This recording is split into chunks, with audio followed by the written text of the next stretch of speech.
Good morning, everyone. Can you all hear me and see my screen? Good morning. Yes, we can. Okay, thank you. Thank you all for coming and logging in early. So I was waiting for these 8 students. So we have 8 students on board so far. So I will begin. I know that some of you all are handling at least 2 subjects, 3 subjects next week. So some people may be logging in at a later time. So this session is also recorded, okay? So in case you have to go to our next subject, that's fine. You all can log off, go to the other subject. And whatever you all miss will be sent. So basically what we have today, we are going to go through the most recent papers. But first, I want to go through some tips with you all, a bit concise notes that will help you all, and then we will start doing past papers. All right. Now, this session ends at 4 p.m. So that's about 7 hours. We are not going to sit for 7 hours, obviously. We will have a little break, like about 10, 15, a 15-minute break. We are going to have an hour lunch at 12. And then when we return, we will also have another break at, let's say, about 2:15. All right. It's important to take breaks in between. All right, so before we start, y'all could always use the chat. Now keep your mics mute. I will go through some tips, some advice in answering multiple choice questions, the format of how some of these questions are stated. We will also look at those experimental type questions. Now, a lot of you all, you all already wrote a lot of subjects already. So you all know the hang of the multiple choice, but it's also important to keep saying it over and over. If you have any questions, use the chat, okay? And if you all would like to go through any topics coming down to the end, please leave the troublesome topics in the chat so I could go through those in a concise form, because we can't do everything today. Also, you all could also tell me what schools you all attend. Using the chat right now, tell me what school you attend, so I have an idea. I have some of my own students with us, but the new students, you all could state in the chat which school you all attend.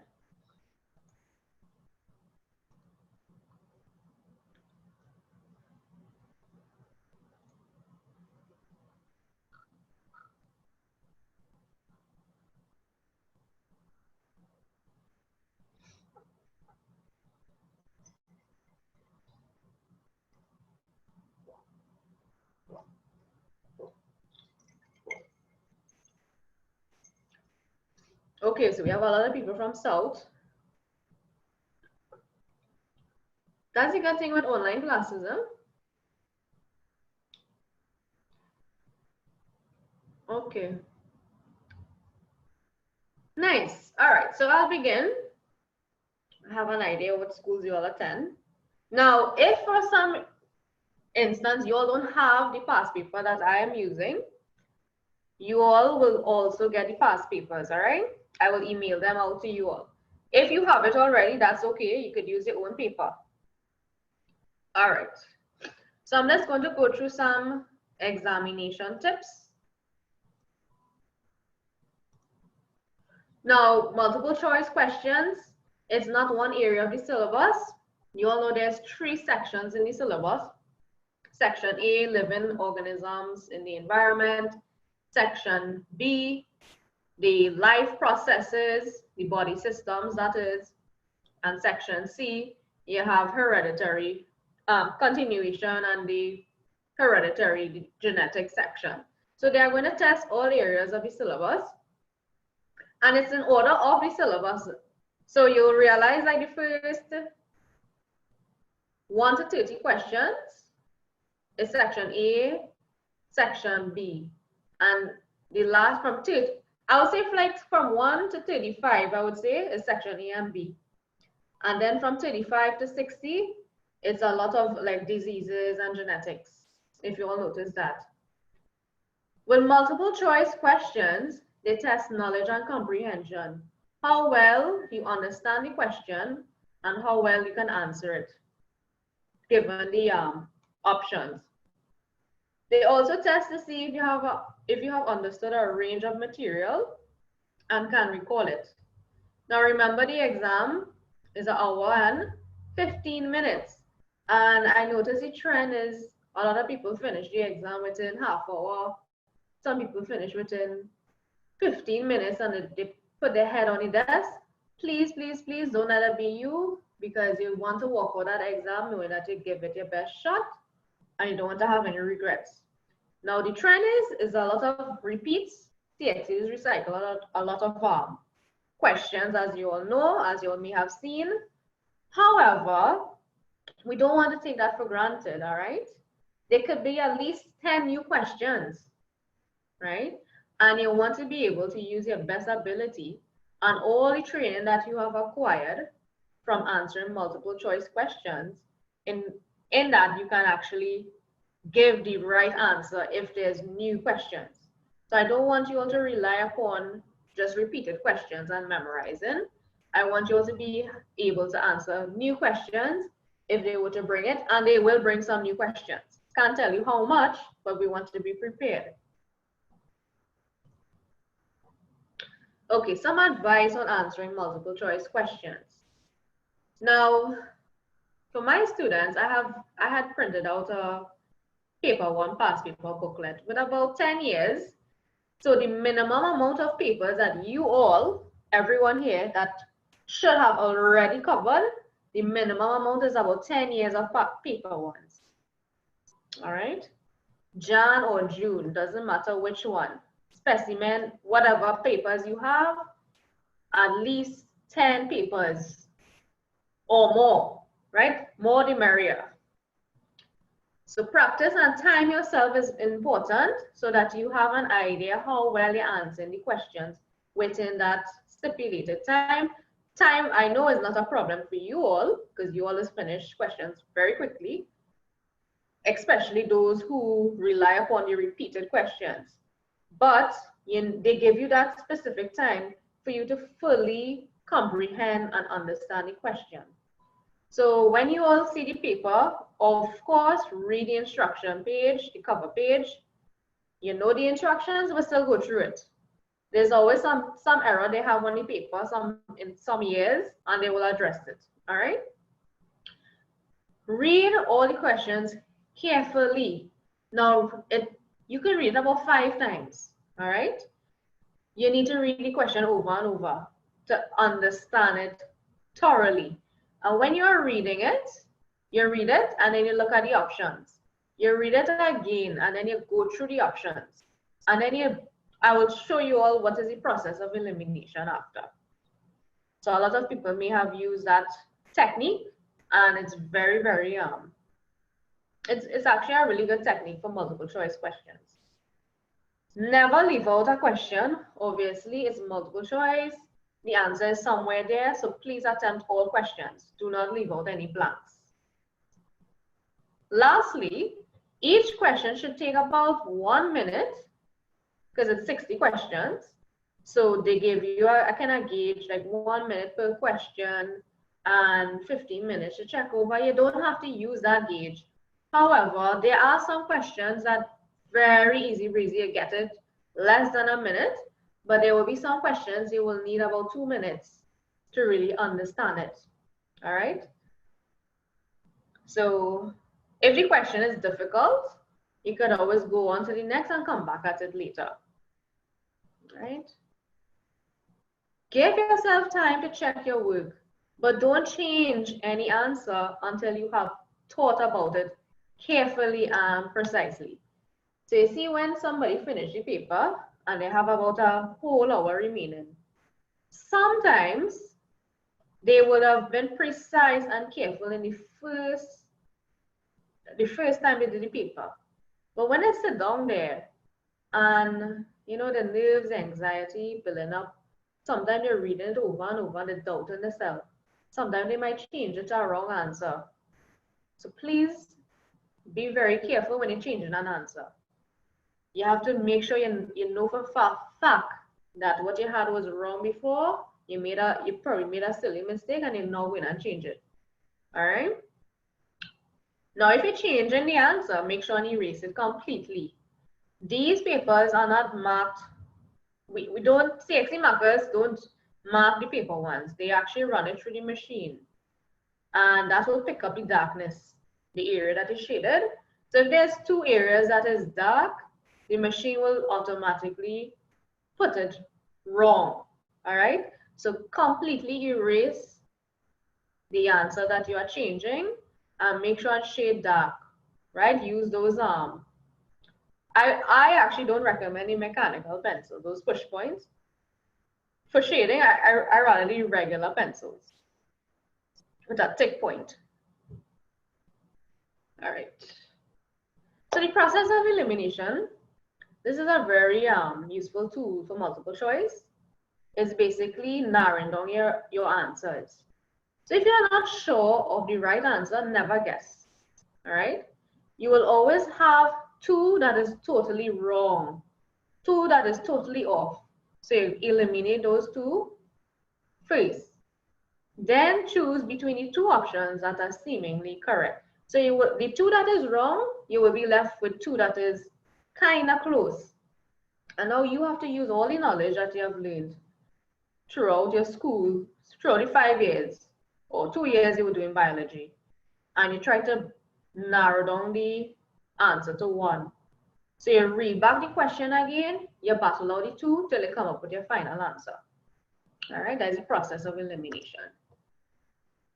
So I'll go through different types of multiple choice questions, the format in which you bring it.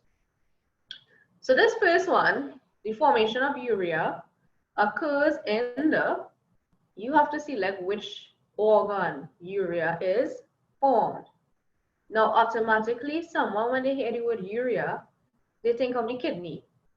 So if you read this quickly, and I don't know, you probably in a rush for some reason. I don't know why somebody would be in a rush on an exam, right? They might go and choose kidney because that is what they remember urea and kidney. Those 2 are involved with each other. But when you read it over, they ask, where is urea formed? Now, yes, the kidney is involved with urea, but it is involved with excreting urea. So the kidney is getting rid of urea. However, who is forming urea is actually anybody? It's the liver. The liver is what forms urea because urea is formed from excess amino acids. Now our body can process a certain amount of amino acids.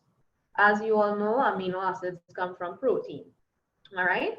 And our body uses a certain amount, but the excess amount is converted to a less toxic form, which is urea, and that has to be excreted out of the body. So someone who is reading this very quickly will choose C and get it wrong. But when you reread it, you would realize the formation of urea occurs in the liver. So that's one type of multiple choice. Another type. Which part of the blood produces antibodies against certain bacteria? Now, when you hear the term antibodies, you automatically think of the white blood cells. So here I'm going to use the process of elimination. We are going to eliminate the 2 that is totally off. We already know red blood cells have nothing to do with white blood cells. Plasma is the liquid part, so these 2 are totally out. So now we are left with the 2 white blood cells, which is the phagocyte and the lymphocyte. But now we have to use our knowledge in order to understand which white blood cell between these 2 produces the antibodies. So when you go back to your theory and all that you have learned, you will remember phagocytes ingest the bacteria. So they swallow it and they break it down. Lymphocytes, if you remember the structure, it has a round nucleus. They are the ones who produce antibodies. Antibodies is a chemical that will neutralize the antigens. So this is where the process of elimination will come in very handy. The answer is D. Another type of question is, oh, they love to bring these kinds where they ask for the best in something. Sometimes they will have not. Sometimes you will see something except in bold. Look out for the word except, not, best. Those three words, when you see that in bold or capital letters, please spend at least 2 minutes with those, because those are the tricky ones, right? Now this one, which of the following is the best definition of a molar tooth? Now all of them are answers, but you have to figure out which one is the best definition, which makes it a very challenging and tricky type of question. So A, it is used to grind food. B, it is near the back of the mouth. C, it has more than one root. D, it is never replaced. So all of them are answers, but the best definition would have been D. It is never replaced. All right, so molar tooth is at the back, yes, but those are permanent. All right, those are for crushing and grinding food, but the best definition is it is never replaced. When you are born, when you become a toddler, you will have your milk set or your temporary set of teeth. That will have premolar, the incisor. However, the molar from that will always remain. The others will drop, and then you will get your permanent set. So the molar is never replaced. All right. So look out for the word best, except, make a note if you need to. Best, except, and not, or no. Those are the ones pay attention to. They are very tricky.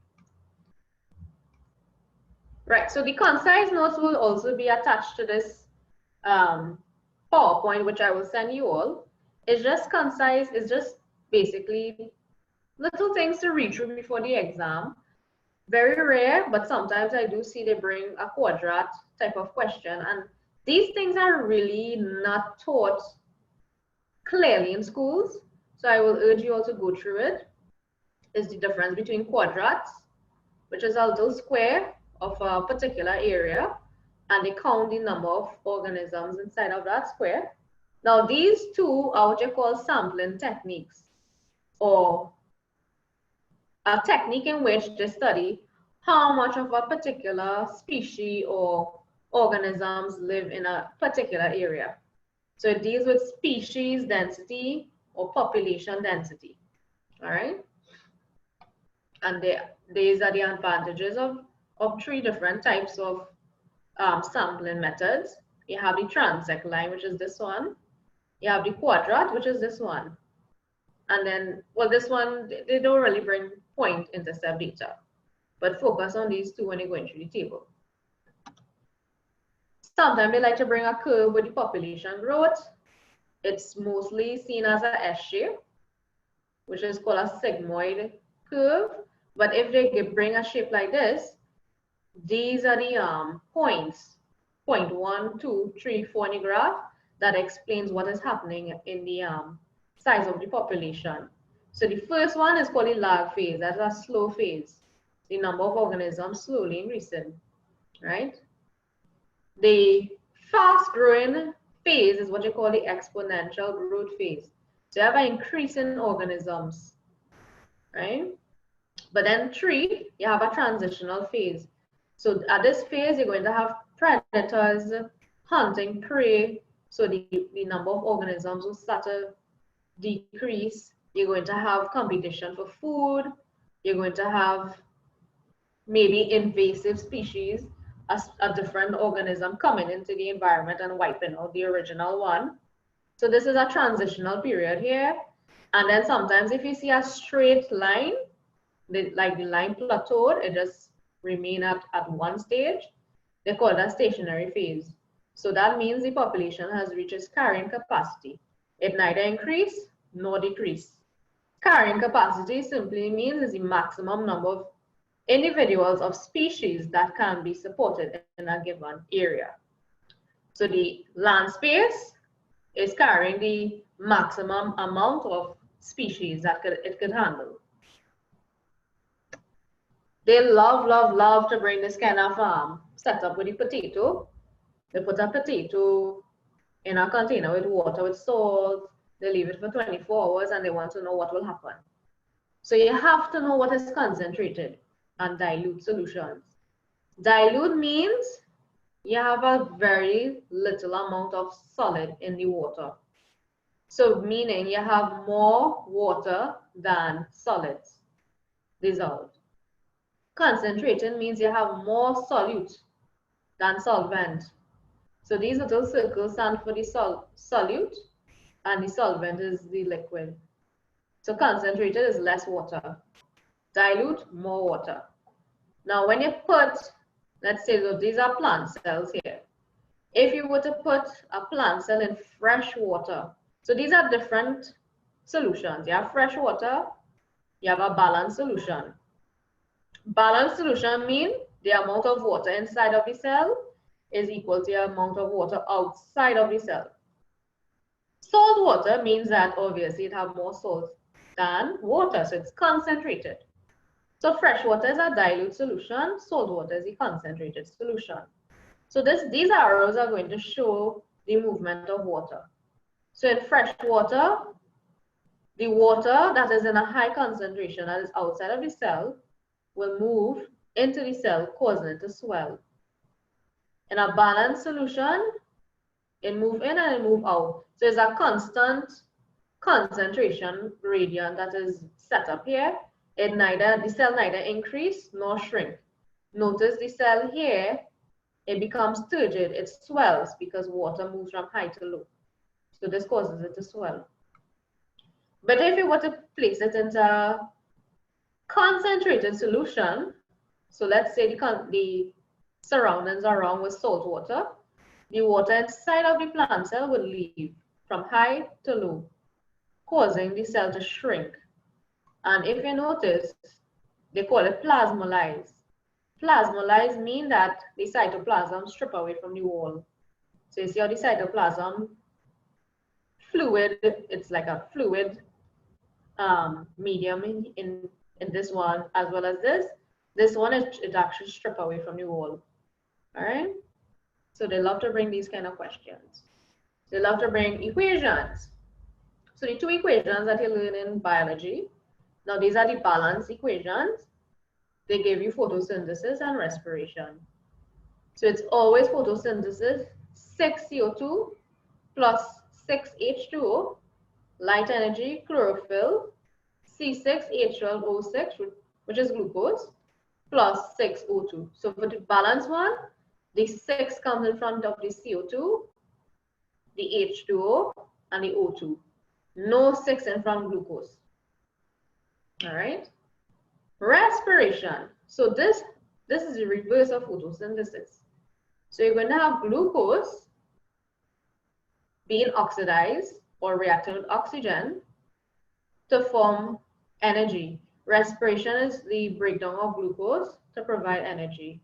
And as a result, you're going to have carbon dioxide being eliminated as well as water vapor.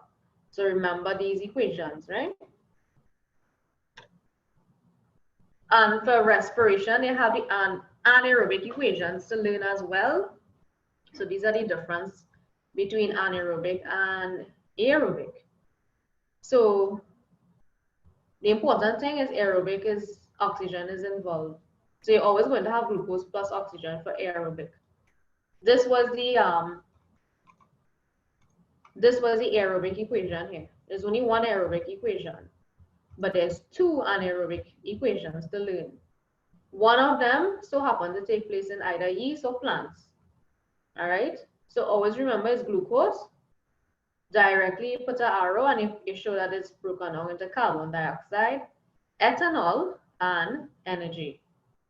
All right. This is for yeast and plants. Aerobic respiration in muscle cells. So this is take place in your muscle cells, animals. So glucose is broken down into lactic acid and energy. If they ask which respiration produces more energy, it's obviously aerobic. All right, aerobic have more energy than anaerobic. All right, next, concise. Food test is something you have to learn off the bat. Learn your chemical names, learn the color change, learn the actual name of the test as well. Starch test is for is using iodine solution. The solution is initially brown, but when it interacts with starch, it turns into blue-black color. Reducing sugar, also known as the Benedict test. Benedict is initially blue in color, but when they test it with a sugar, such as glucose, it is going to turn into an orange precipitate. All right? Or you might see brick red. Brick turns brick red with reducing sugar. Or okay, this is a tricky thing. Now it turns brick red if it's glucose, right? Glucose is a reducing sugar. A non-reducing sugar would have been like sucrose. That's a different type of sugar. So the non-reducing sugar test, it will actually turn into orange precipitate. That means if less sugar is present. So glucose is a very, it's the most common sugar. It's the reduced form of a sugar. It's a simple sugar, in other words. But sucrose and those other types tend to have less sweetness in it. So for non-reducing sugar, it will turn these colors: green or yellow or orange. If it's glucose, it will turn brick red. So this also have something in this you have to learn. The protein test, also known as the Buret test, this is the solution of Buret solution. Now, this will turn purple if protein is present. Ethanol test, well, ethanol is a type of alcohol, so it's clear, but if you react it with fats, it's going to turn cloudy or milky, right, a white color. I often see this type of experiment with the starch test, and they use something called a variegated leaf. Don't let the word variegated confuse you. Variegated comes from the word variety. So all that it meant is it have green and white patches or light green patches. So the green area of the leaf is what is photosynthesizing. So those areas will have starch. But these light green hues or these white areas don't have starch because they don't have chlorophyll to even photosynthesize. So when you apply iodine to the leaf, only the areas that have starch present will turn blue-black, whereas the areas that don't have chlorophyll will not have starch, so it will remain this color, colorless. All right. This is a respiration type of experiment. Sometimes they might have a plant in here. Sometimes they might have a rat, right? They're trying to test to see if carbon dioxide is being produced in respiration. And yes, carbon dioxide is produced. So lime water is used because lime water does turn a milky color, which indicates that carbon dioxide is present. Sometimes I see they ask like, what is the other solution that is put in one of the tubes, and they might put an arrow here. Always remember it's potassium hydroxide. Sometimes they will use the word caustic soda. So it's either caustic soda or potassium hydroxide in this tube, and lime water in between. All right. All right, so let's go into the past papers. The most recent that I have is 2019. Anybody have Jan 2020?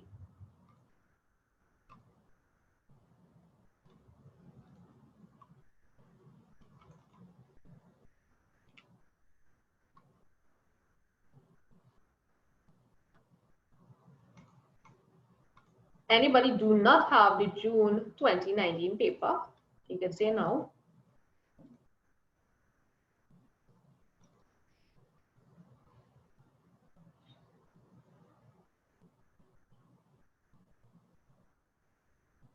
use the chat and let me know. Let's communicate.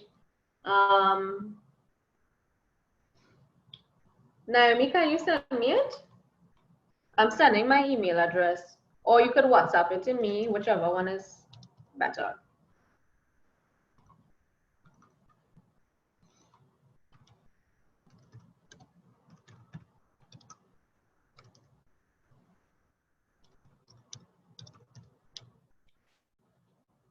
All right, Mikhail, for those who don't have the paper, I will email it to you, all right? But let's go through it together as a class, and then all papers will be sent. But I would like to have that Jan 2020. That will be the most recent paper that we have. So if you can send me that, we will definitely go through it. But let's start with 2019.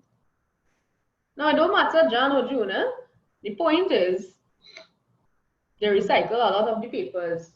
So what maybe be in June, they might bring it in Jan or shuffle it through the years. All right, so I'm going to read out each question.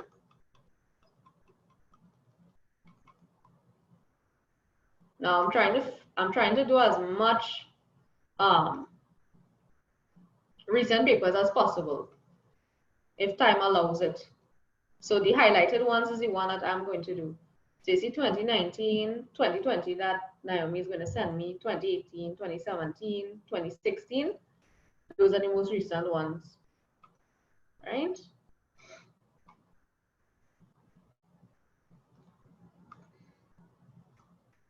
Thank you, I got it.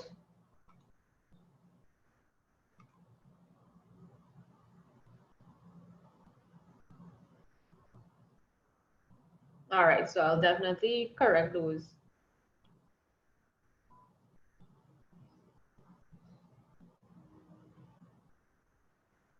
Okay, let's begin.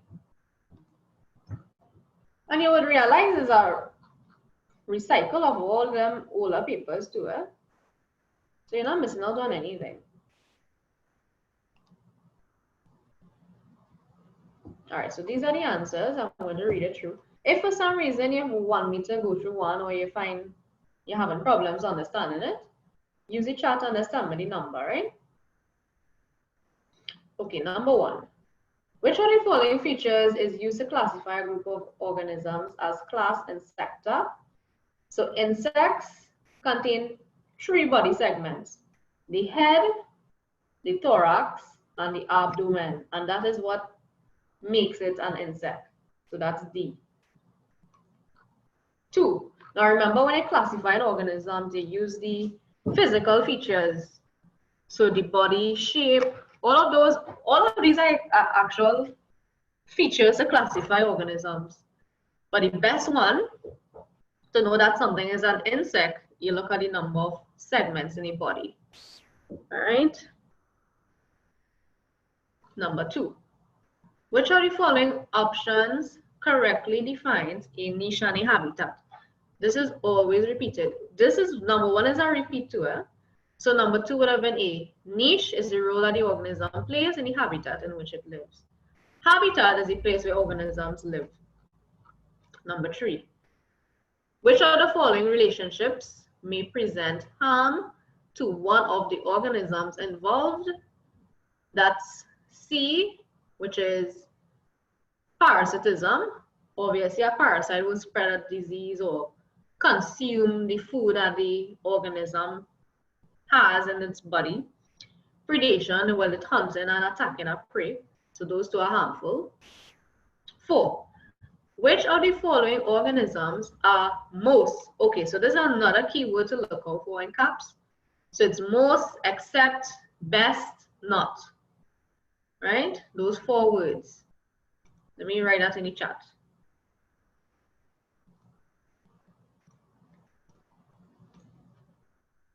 All right. So look out for best, except, not, and now we have most. Right, so let's see what trick is this. Which of the following organisms are most important in biodegradation? So all of them is break down waste. So it could be solid waste, it can be chemicals, it can be organic waste. But the one that is most important is actually the bacteria. All right, all bacteria and fungus are the decomposers. So they break down waste. Number 5. Which of the organisms is the secondary consumer in the food chain? So it always begins with the producer, then we have primary, and then we have secondary.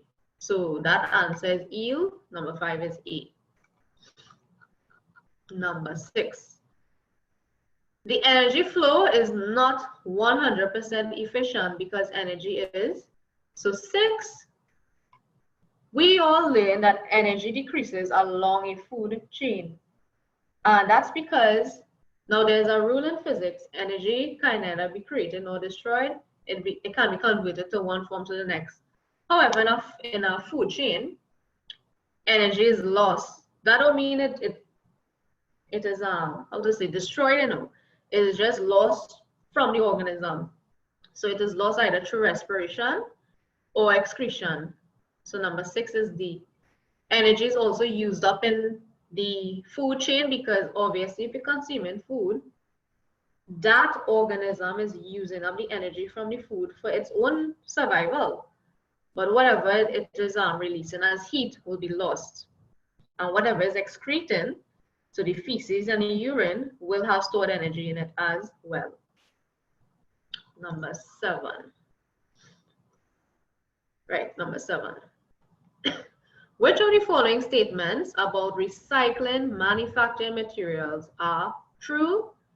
So this is also tricky. When they bring in like 1, 2, and 3 points and they have to say which one is true and false, pay attention to those. So the first one, they say less energy is used in the manufacturing of new products by using raw materials from recycled products. That's true. A lot of energy goes into making new products. But if you're recycling it, less energy is going to be used in those companies and industries. Some manufactured products can be recycled. That's true. Not all products can be recycled. Number 3, recycling of some non-biodegradable material. The word non-biodegradable means that it is not naturally broken down. So you see like plastic, aluminum, metals, glass, those things are non-biodegradable materials. So recycling of those prevents landfill site from filling up too quickly and for a long time. So of course, if you reusing your tin, your glass bottles, plastic bottles, it will have less waste in landfill sites. So it's all of them. Number 7, D. Number 8, replanting trees on a bare hillside. So this is the key. Is an example of, and the word replant is basically, so there were trees, the trees was destroyed. So you're going to replant it. So that's reforestation, right?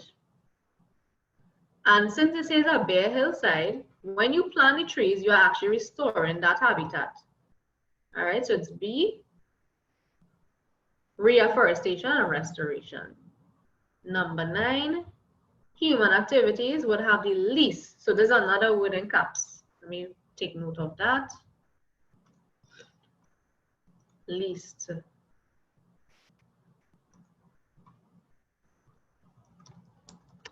Very tricky. Human activities will have the least immediate, and next keyword, impact on. So what they're trying to say is all these things involve, all these environmental effects are a result of human activities. But the impact that is least caused by human activities would be, and would have an immediate impact on, is actually formation of fossil fuels. It takes millions of years for fossil fuels to form in the first place. So that will not have an immediate impact. And fossil fuels are formed from dead plants and animals. So dead bodies, dead bodies in it could be humans, over a number of years, millions of years, it will turn into fossil fuels. All right. Next one. That's actually a tricky one, because some people might want to go and say, now eutrophication, yes, human activities. However, this one this one takes a while to work, because first, farmers, when they apply the fertilizer to the crop, it takes a while for all of that fertilizer to reach the soil and reach the water. So this is also an answer, but at the same time, it will not be like the #1 answer if you had to choose. All right, number 10. The greatest threat to the survival. So greatest, that's another word to look out for.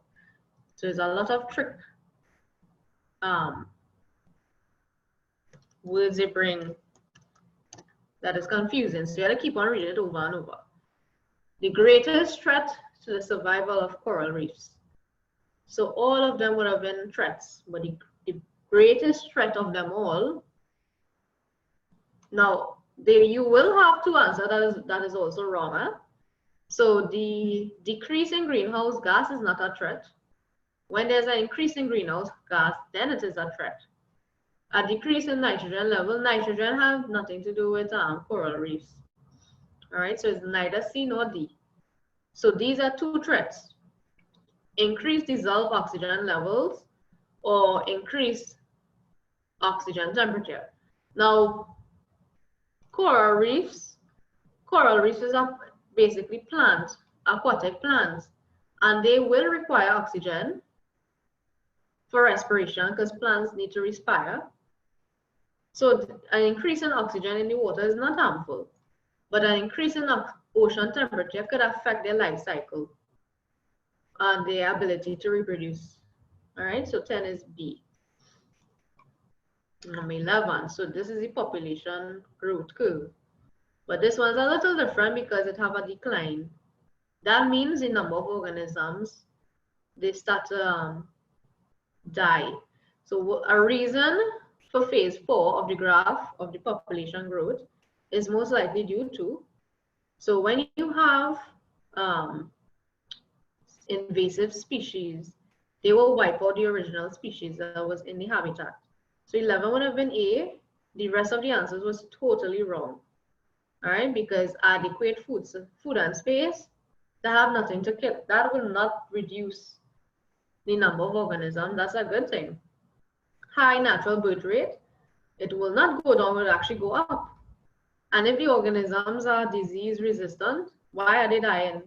So the answer is A, 12. So it's a bit blurry, I'll read it. When compared to a cheek cell, a muscle cell contains more. So muscle cells are constantly working, so they always require energy. And as you know, respiration occurs in the mitochondria. So C, 13. They love to bring a cell. So which of the label structures is responsible for controlling cellular activities? So that's the brain of the cell, which is the nucleus, which we are looking for. Now, a lot of people get confused with the structures, right? Anytime you see a circle with lines inside of it, straight lines, that's the chloroplast, this one here. Anytime you see squiggly lines inside of it, that will be the mitochondria. So take note of that structure. Now, anytime I see like a large circle, like one circle with one pattern inside of it, that will have to be the nucleus. And we all know the vacuole is the largest circle. All right, so 13 is D, that's the nucleus. 14. Which of the following comparisons of the cell wall and cell membrane is incorrect? So 14 is A. Right off the bat, we know cell wall is not found in animal cells. only plant cells. So that's incorrect. So these are also the kind of questions you want to pay attention to when you write the word incorrect, because sometimes when you read it quickly, you might want to choose the one that is correct. Number 15, right? So look at how they bring the potato osmosis. Now they write distilled water. So distilled water we know have a lot of, it has a high concentration of water than solute. So what can be done to cause the level of the solution in the Petri dish to rise after 20 minutes? So why is it the water in the potato itself is rising? So the amount of water here is increasing. So 15 would have been B, because if you add 5 grams of salt to the distilled water in a Petri dish, so 5 grams of salt to the distilled water in the Petri dish.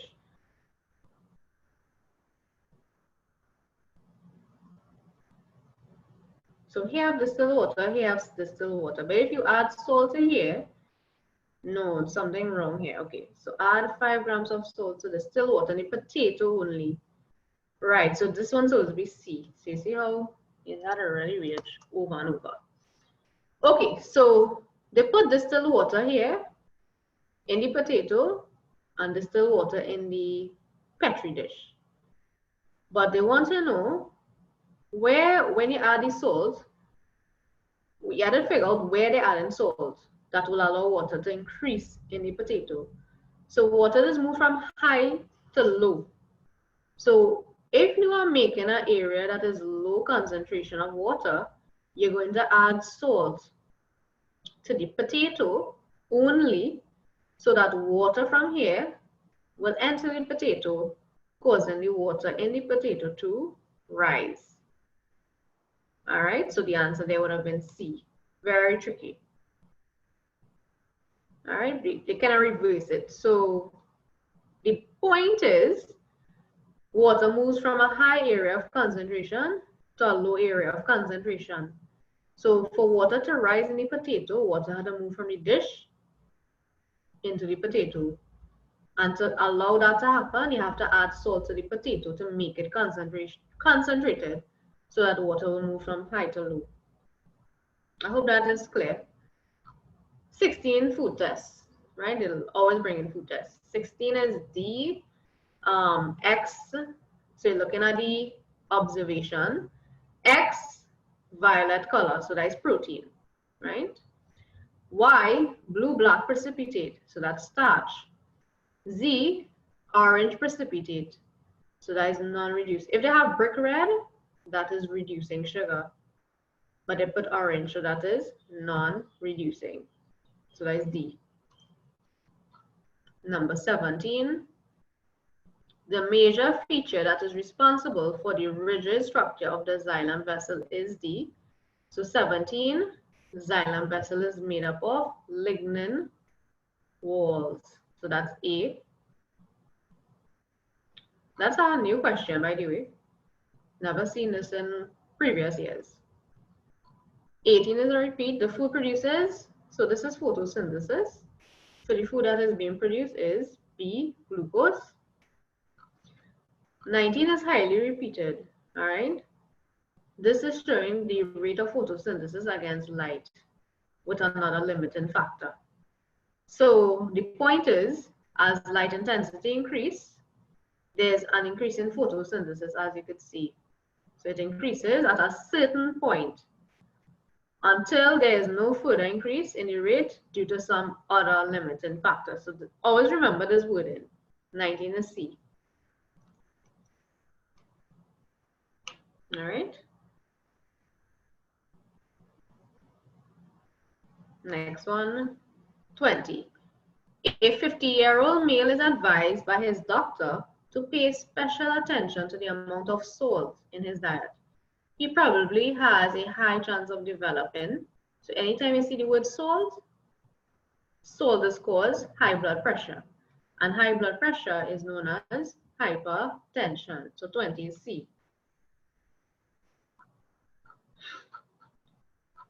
If you were to talk about diabetes, that is high glucose in the blood.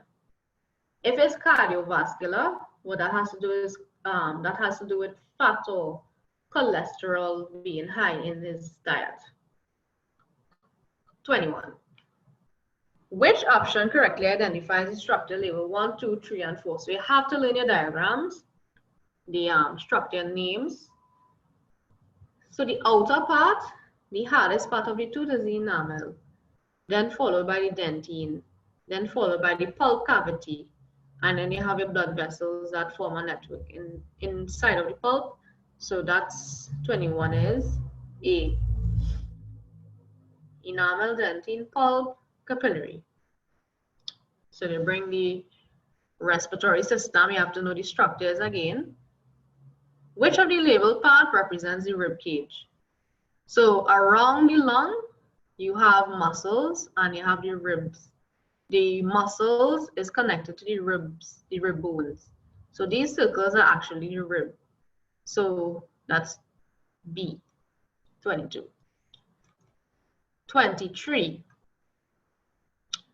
Respiration again. So what is the structure? That is so respiratory structure shown above is the alveolus. That is the air sac, and that is where gaseous exchange occurs.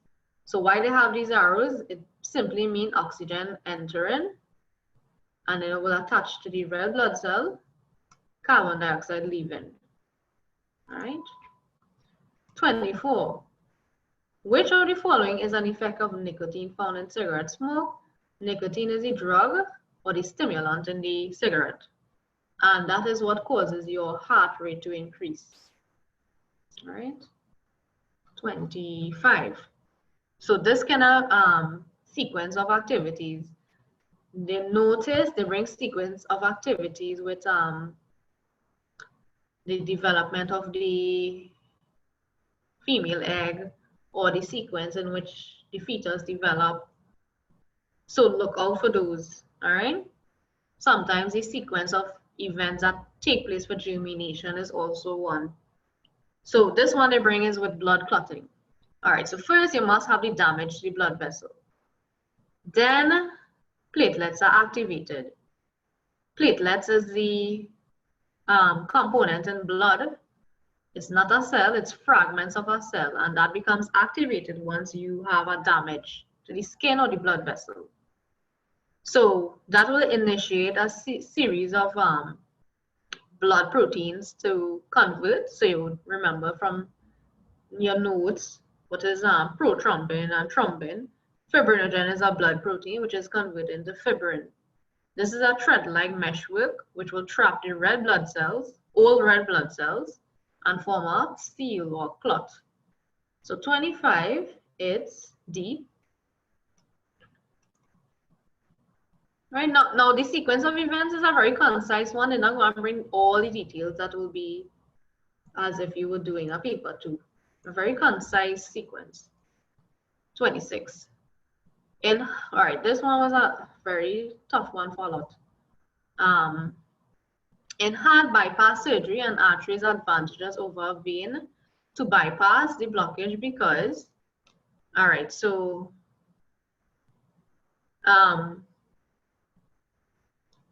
what they are saying here, now arteries have thicker muscular walls than veins, that's true. Veins allow blood to flow in one direction, that's true because it have valves. Arteries carry blood away from the heart, that's true. Veins carry only deoxygenated blood. That's also true. But why do they choose arteries over veins to bypass the blockage?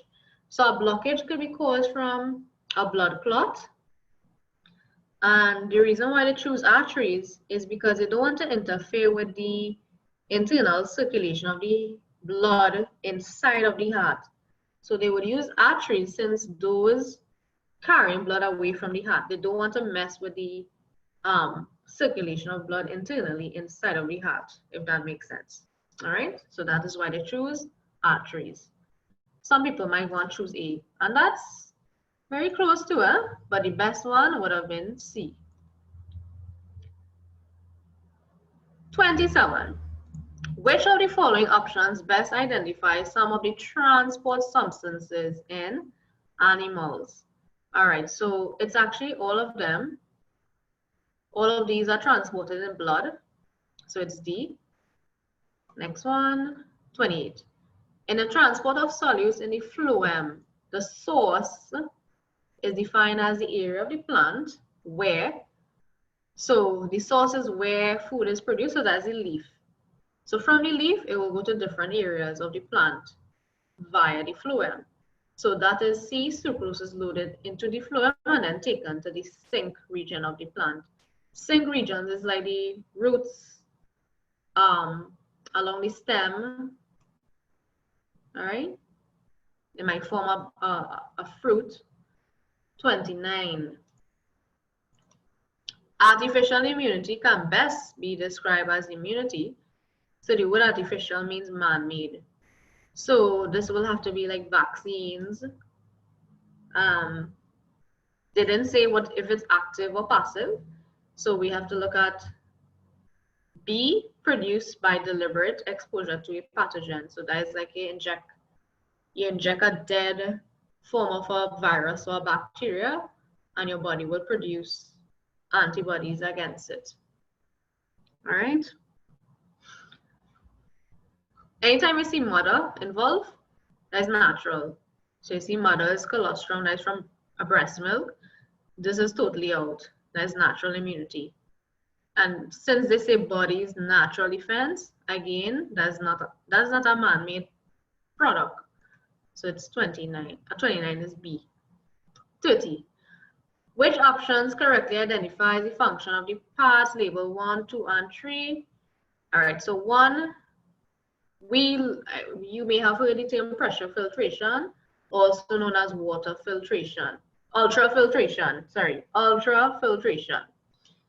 right? So blood comes in at a high pressure, all the waste and small solutes filter out of the glomerulus into the Bowman's capsule. When you reach the proximal convoluted tubule, it's going to select the glucose to be reabsorbed into the blood. So that's selective reabsorption. When you reach the loop of Henle, that is controlled by the hypothalamus. The hypothalamus will determine if the body is dehydrated or hydrated. So if it's dehydrated, it's trying to conserve the water at this point. So in school, they may have learned it to be reabsorption of water. Same as saying water conservation. So 30 is B.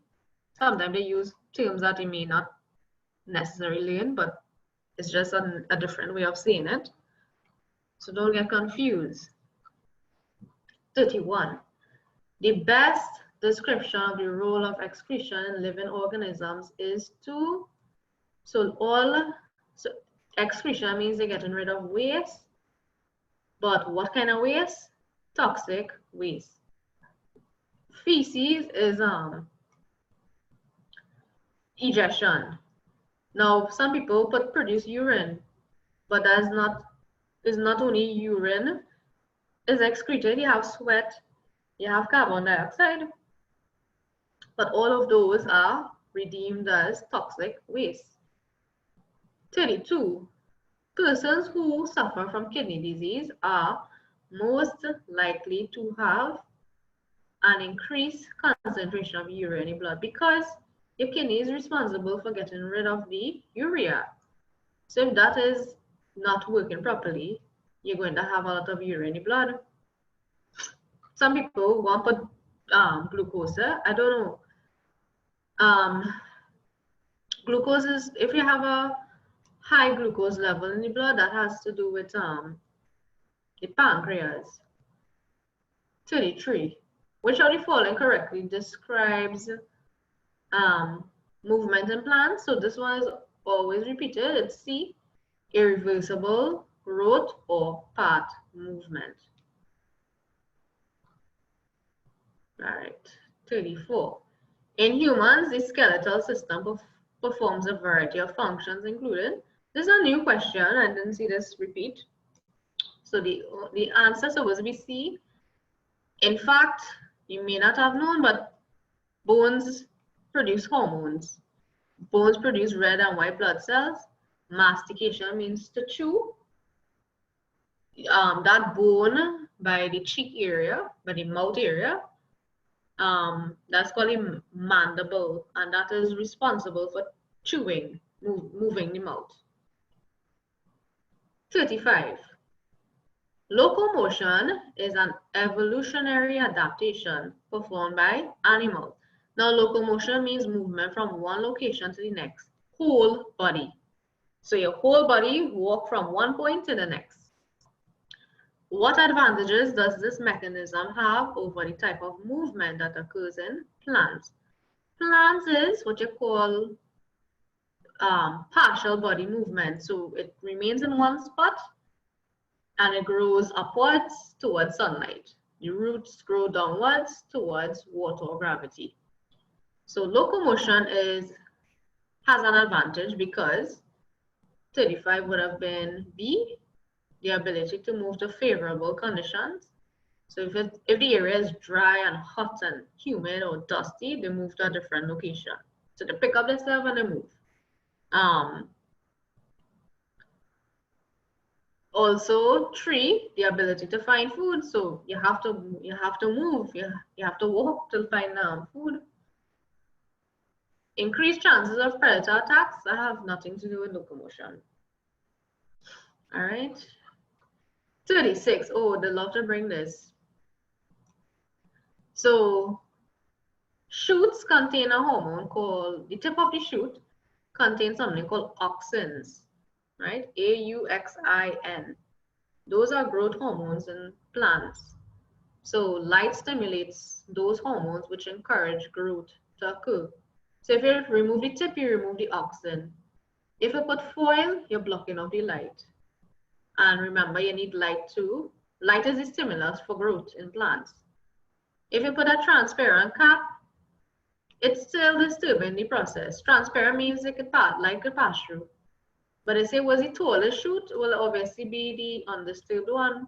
So that is 3, see?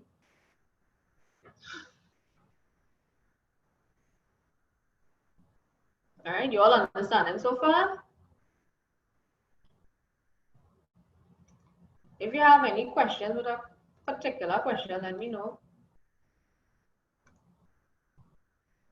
We're gonna break after this paper, right? I think I said 10:15, but after this paper, we're gonna break. All right, so I'm trying to finish this. 37. Which of the following best describe the term stimulus and response? So stimulus is a detectable change in an organism's environment, right? And that will bring about a response, which is a reaction towards the stimulus. So that's D. 38 refers to the following diagram. They love to bring the sequence of the nervous impulse. So it always is the sensory. So sensory is from the receptor, which is the skin. So sensory is 2, sorry. Then it goes to relay, which is 3. And then it goes to the motor, which is connected to the effector. Effectors are muscles or glands. So if you see a gland or muscle, you know that's the last point the nervous impulse travels. All right, so like motor. So 38. 38 is D. Actually, sorry, 38 is not. So this is other right here. Good thing I see it.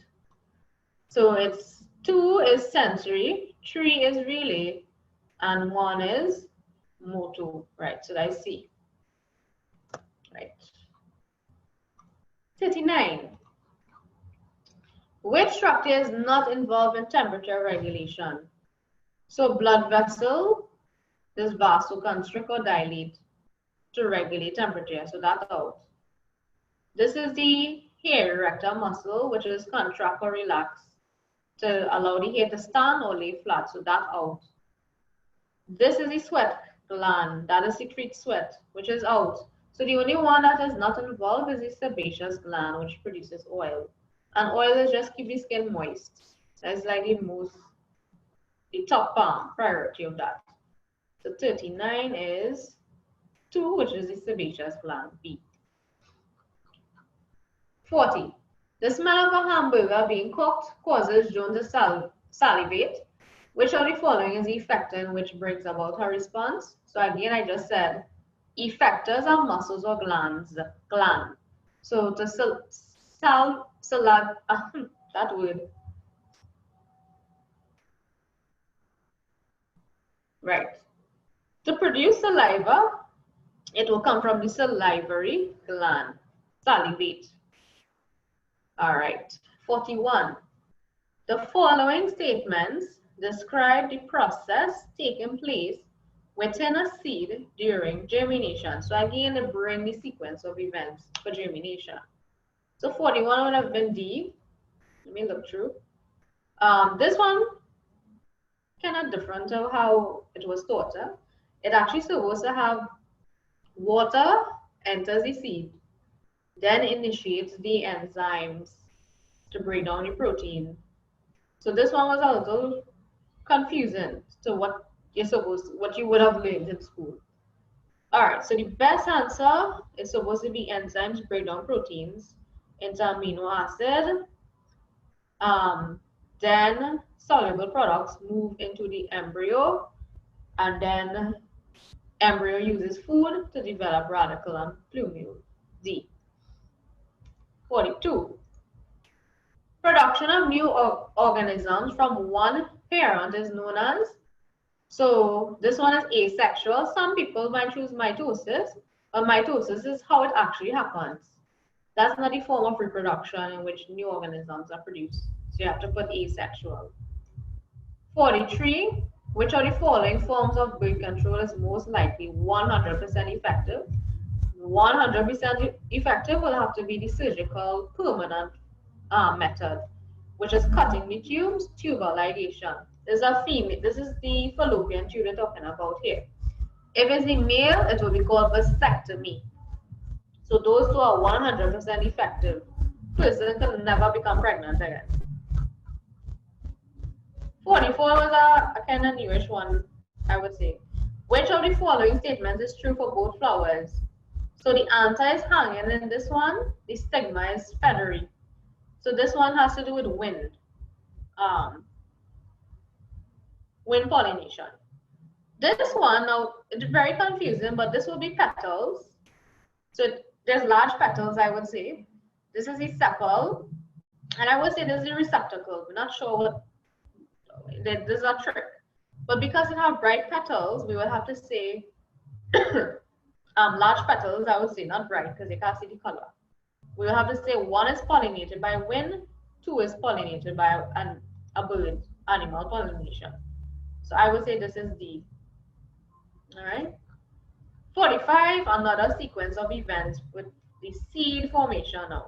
Very tricky one, but 45, always remember, it's ovule, because that's what's inside of the ovary, to zygote, when the pollen grain fertilizes the ovule, the two female nucleus, and from zygote it turns the embryo, a food storage, and that food storage will be eventually turned into a seed, right? Because the seed contains a lot of food stored in it, because seeds remain dormant for a number of months before it germinates. 46. Which of the following structures is common to both cells? So there's the egg and the sperm cell, but both of them, all cells have a nucleus. All cells except red blood cells have a nucleus. So that's B. 47. You have the life cycle of a vector. At which stage is this vector easily controlled by the use of aerosol? Now, when you hear the word aerosol, it have to be sprayed in air, not in water. You never spray aerosols in water, especially insecticides, because you can cause water pollution. So that's the adult. That's D. 48. Which of the following diseases matches its category? Cholera is supposed to be infectious. Pellagra is supposed to be deficiency disease. That's when you're lacking a nutrient. AIDS is caused by a virus, which is infectious. Atherosclerosis is physiological, not pathogenic. Infectious and pathogenic is the same thing, can be spread from one person to the next. So 48, the only correct one was C.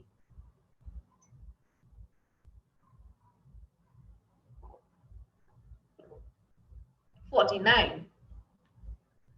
Which of the following are used in the management of diabetes? All right, so all of them are used. You have to change your diet, you have to exercise, and you might have to take your insulin tablets or shots.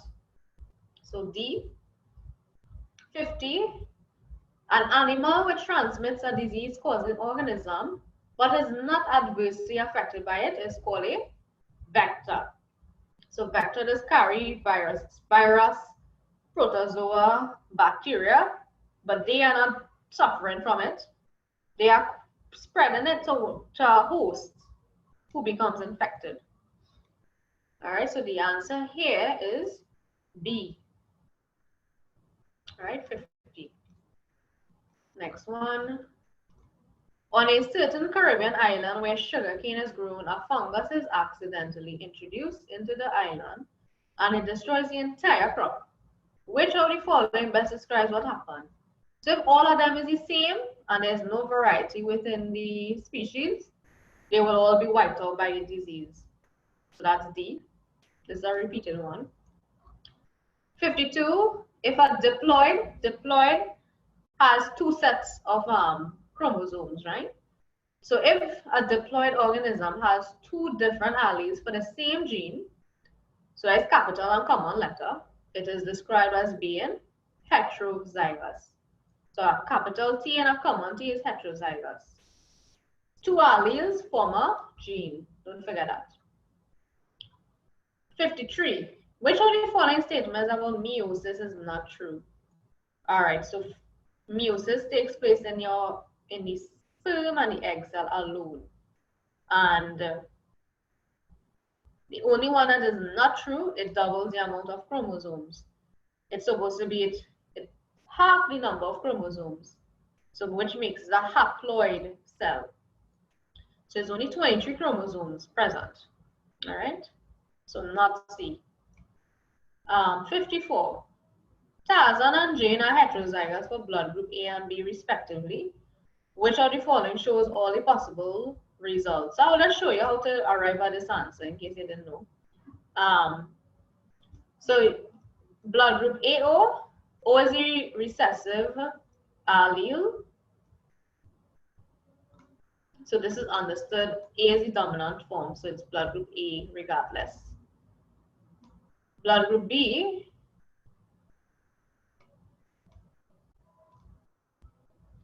could also mean BO. So AB, you multiply top by side. Then you have A by O, so you get blood group A again. You have B by O, you get B blood group. And then you have O, then blood group O. So it's 1, 2, 3, 4 chances, right? 1 out of the 4 chances is blood group A, which is 25%. 25% is blood group B. 25% is blood group AB, so that's it here. And then 25% it could be O. So that was the correct answer for this question. Remember it. If you need to work it out, that's how you do it. 55.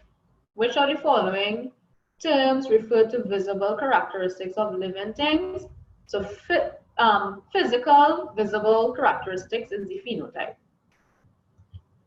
56 refer to the diagram which represents a cross between two plants heterozygous for a particular characteristic. Which of the following completes the diagram? So this one confused a lot of students, but basically what they're trying to say is I would have been capital R. It doesn't matter if you have the common first and then the capital. Always know the capital stands out over the common. So if you were to multiply it, so they really want to know what these two, 1, 2, and 3 when you look at the question. So you don't get 1, that is capital R, when you multiply it now. So small r by small r, 2 small r. Big R by small r, you get big R and small r. So you're looking for this. So 1 is big R, 2 is 2 small r, and then 3 is big R and small r. So that leaves us with B. B is the correct answer. If you were to use a different letter here, you will never get these options. All right, next one. 57. One example of a sex-linked disease is color blindness. Hemophilia is also one. So just take note, hemophilia and color blindness are sex-linked. So you're going to use XX and XY. 58. A species consists of members that, so species mean that they could reproduce and interbreed with each other under natural conditions.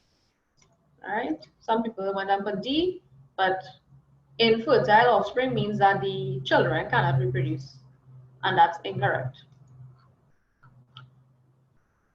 59. Which of the following would be involved in the production of insulin? All of them are involved. So it's D. This is a repeated one. And then last one is a repeated one again. Which of the following descriptions is true about natural and artificial?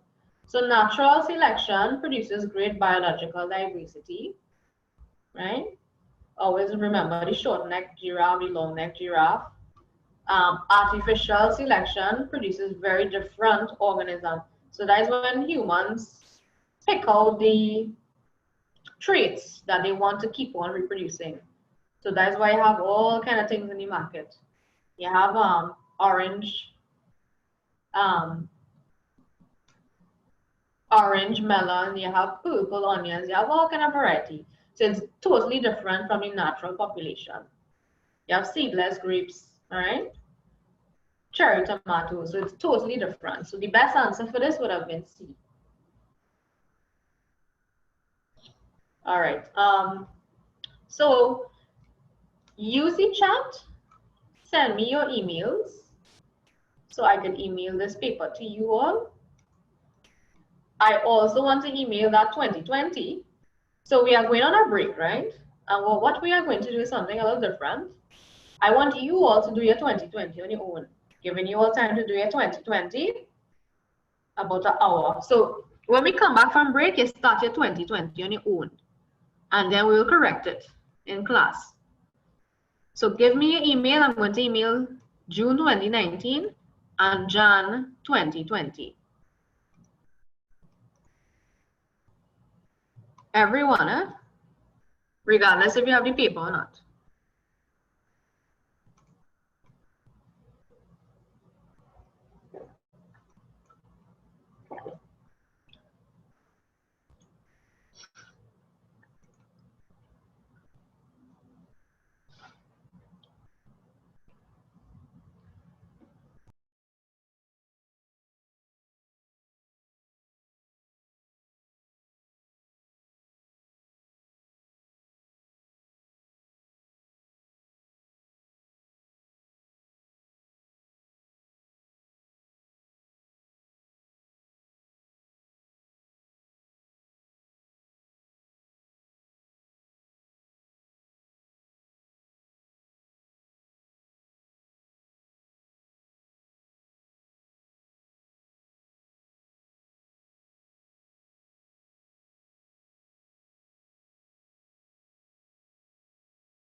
Okay, everyone send me the email. Just make sure you send me.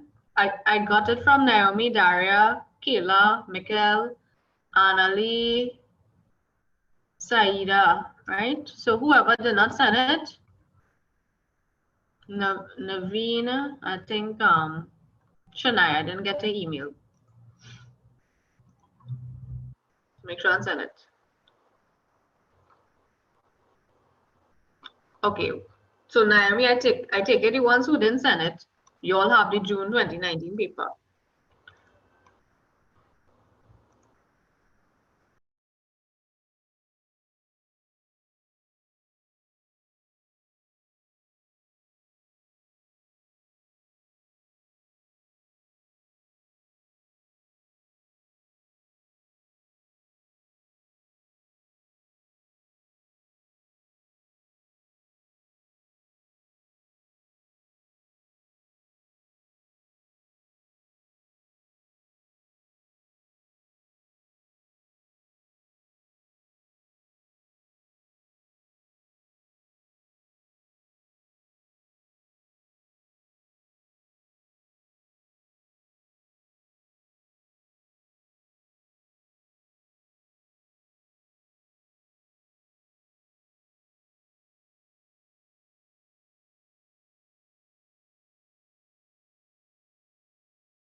All right, so I'm sending it now. So make sure and open 2020. We are going on a short break. Now it's 10:32. We'll go on a 15-minute break. Let's say about 10:45. So you can start your paper, giving you all an hour to complete it, and then we'll correct it. So from when it's 11:45, we'll correct that 2020 paper. All right.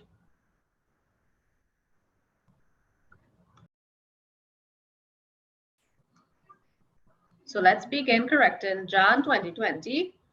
So let's start with Annalise Singh, just because she's the first name on the listing. So unmute your mic and you're going to read the first 6 questions for us. Do I like read it, answer the answer, or just read it? Yes, you're giving your answer as well. Okay.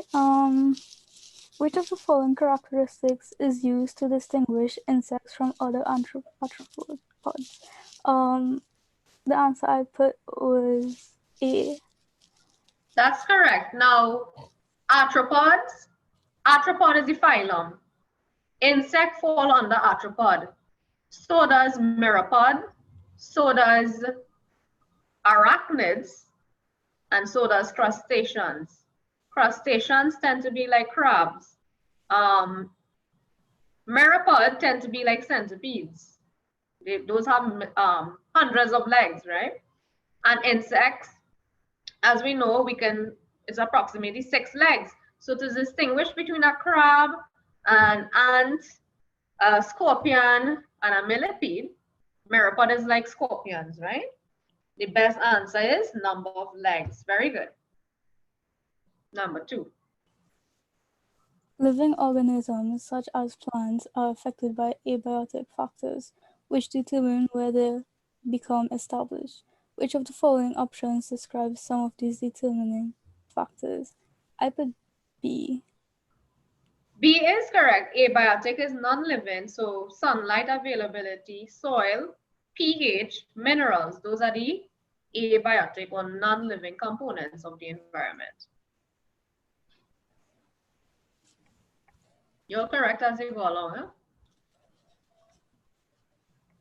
Energy flow through the ecosystem is not 100% efficient. This is so because energy is A. Loss during respiration and excretion. Remember, that's a repeat. Good.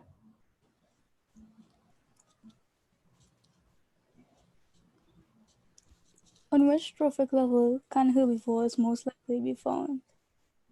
B.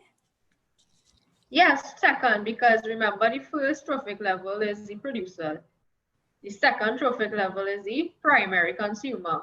So who does feed on the producer, which is the plants? Herbivores. That's correct. Commensalism is illustrated by the relationship between a C. Yes, cow and egret, and cow and egret could also be mutualism. Now, when the cow is walking through the grass, he is going to allow insects like grasshopper, whatever insect that's living in the grass to fly away. And while that insect is flying off, while the cow is walking, the egret will quickly fly downwards and feed upon the insects. So this could be mutualism and commensalism.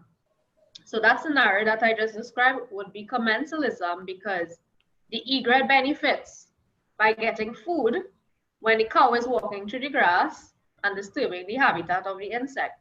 But the cow is not benefiting, nor it is being harmed in the process.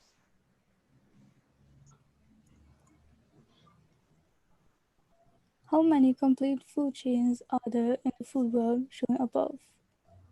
B.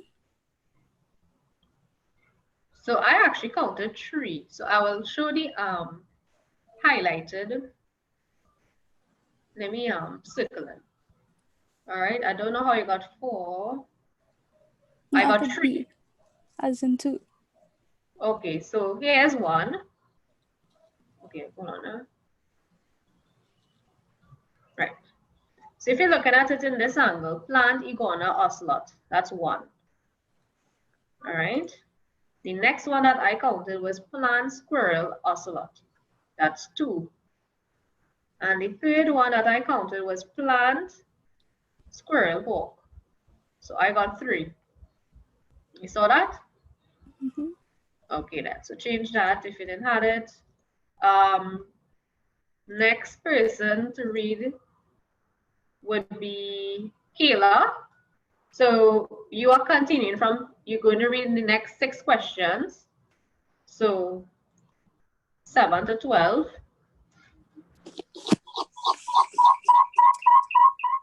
And you have 2 devices on.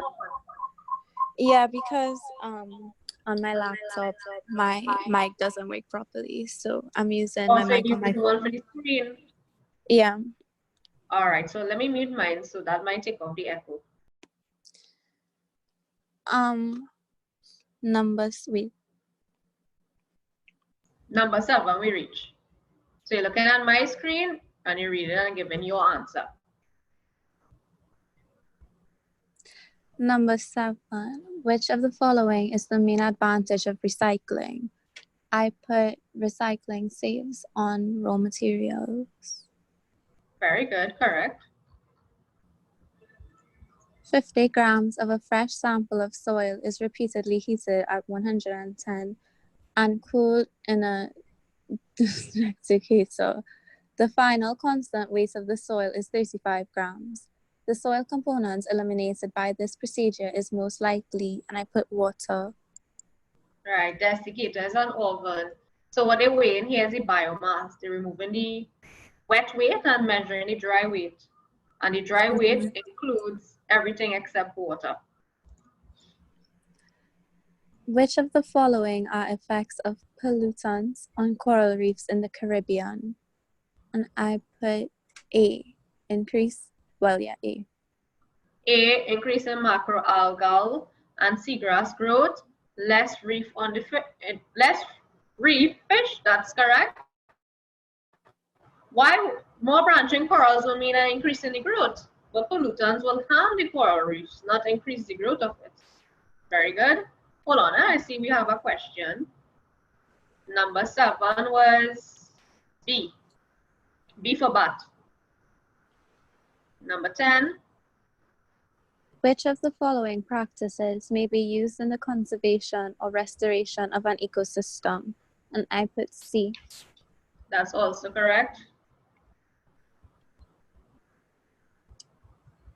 Which of the following factors most likely account for the change in population size from January 1980 to January 1989? And I put A. All right, so we have a drastic decrease here. So A is the answer, increasing contraceptives. Contraceptives prevent pregnancy, and influenza will obviously cause a large number of individuals to die. All right, that's correct. And last one for you. Which of the following organelles is directly involved in photosynthesis?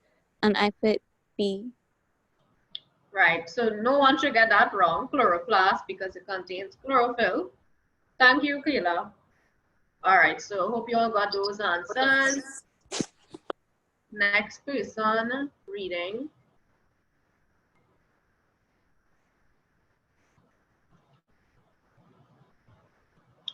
Oh, we have our next Kayla. So Kayla Marie Smith. Okay. All right, so your next 6 questions. Which of the following structures are found in both the generalized plant cell and animal cell? And for that one, I put D. D, cell membrane, mitochondria, and vacuole, correct? The role of respiration is the release of energy, A. Correct. Oh, 15. You can just read here. 15. Okay. Which of the following correctly identifies and describes the process occurring above? I have A. 15. Okay, so this is the movement of water, right? Sorry. So when water moves, it's osmosis. So anything with diffusion is eliminated.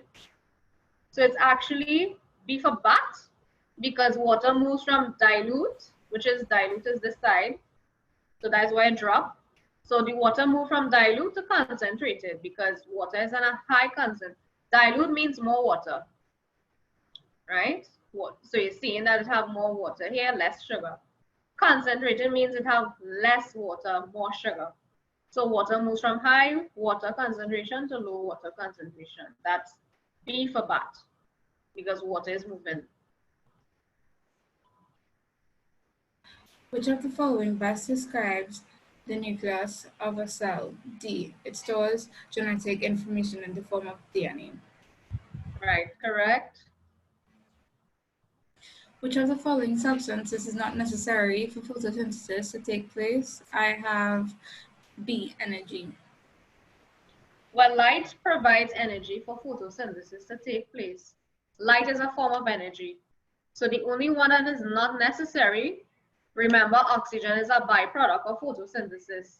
Oxygen is produced, so you do not need it to react. So you don't need oxygen for photosynthesis to take place. Make sure and remember your formula is carbon dioxide plus water producing oxygen, right? So you need light energy. However, you don't need oxygen. So that is C. Last one. After the absorption by the ileum, excess glucose is immediately converted into, I put C for that one, fat in the liver and muscles. All right, so glucose is sugar. Sugar is converted. Now, when we have a lot of sugar, insulin is released. So after you eat a meal, insulin is a hormone produced by the pancreas, which is going to take the glucose and convert it into glycogen, which is stored in the liver and muscles. So the answer for 18 is actually B for bat. All right? So glucose is not converted immediately into fat. It's converted into glycogen.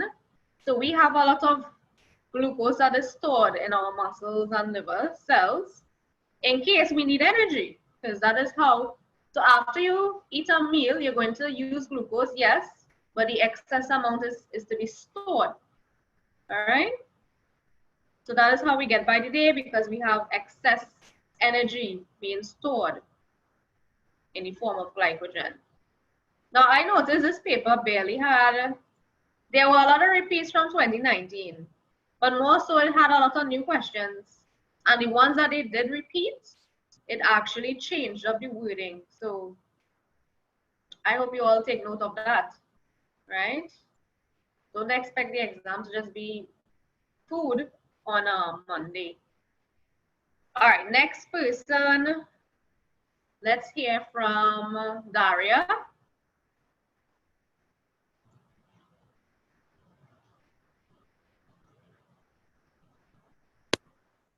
Can you hear me? Yes, I can hear you. Okay. Great. Which of the following is optimum for the action of salivary amylase? I have B. Correct. An athlete suffered muscle cramps following his race. The muscle cramps are most likely caused by an accumulation of FC. Very good. Lactic acid. Item 21 refers to the following diagram, which illustrates the result of investigation on a well-watered, de-starched plant, which was left for a few hours in sunlight. 21.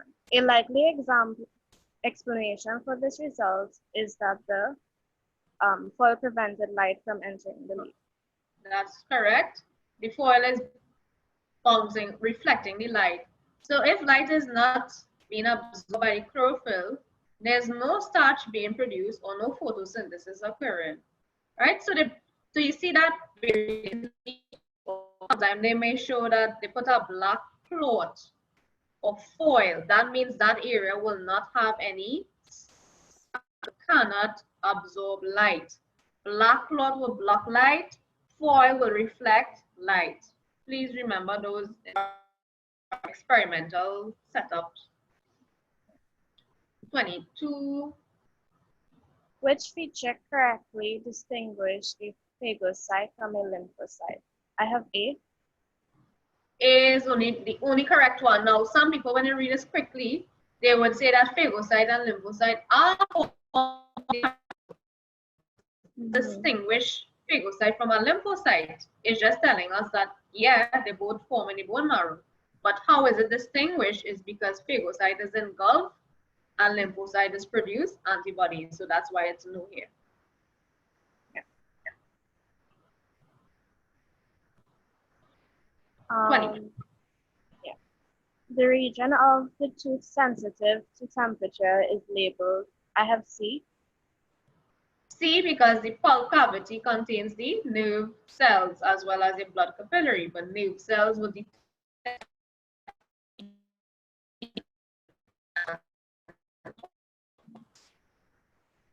Which of the labeled parts represents the rib? I have B. Right, so this was a repeat. B is the answer, correct? So we'll do 6 more, we'll go for lunch, all right? Because it's almost 12. So the next person they hear from, well, the only guy, the only male in the class. So that's Mikkel.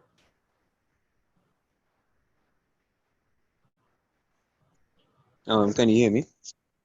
Yes, I can hear you. All right. Which of the following activities is not correct for the process of inhalation? I have A. A, because it's supposed to be moved up and out. Very good. Which of the following options best identifies some of the transport substances in animals? I have B. B for bat. D for dog. All right, so this was a repeat. However, they changed the wording. They changed glucose into sucrose. Sucrose is only transported in plants, not animals. So now we are left with amino acids, which is correct, and hormones. So that's 1 and 2. A for apple.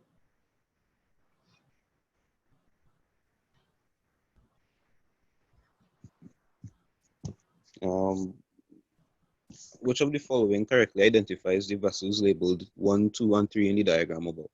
I have B. B, right? B for Yeah. bat. Very good. A person whose kidneys have failed must undergo a process by which excretory materials are removed from the blood regularly. This is because excretory materials, I have D. D is also correct. In a patient with a certain defective heart condition, it was found that blood flowed from section 1 to section 2 in the diagram above. This was most likely due to the malfunction of the, I put D.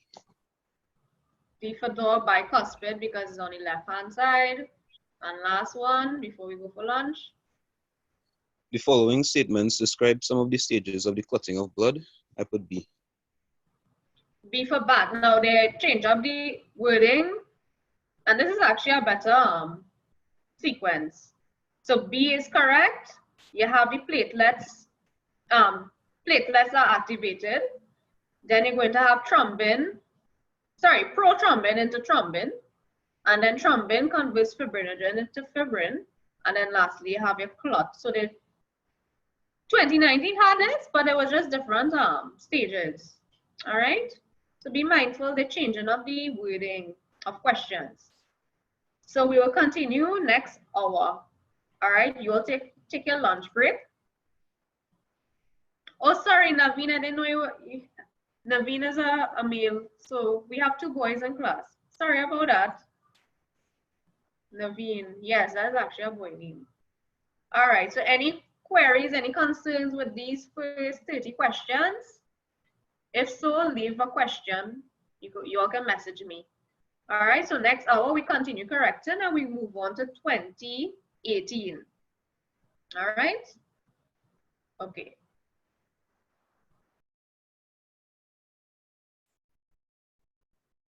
Let's finish correcting the Jan 2020 paper. All right, we reached 31.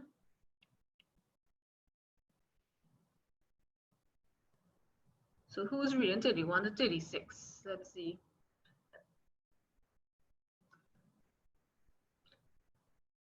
Naomi? So Naomi would read 31 to 36. Okay. Why is it difficult to you can hear me? Yes, we can hear you. Okay. Why is it difficult to develop a vaccine for the common cold? I had C. Correct.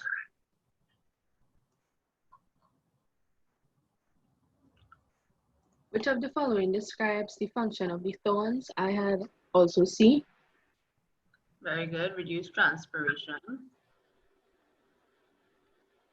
Which of the following rows correctly shows the metabolic substances that are excreted by plants and animals? I had D.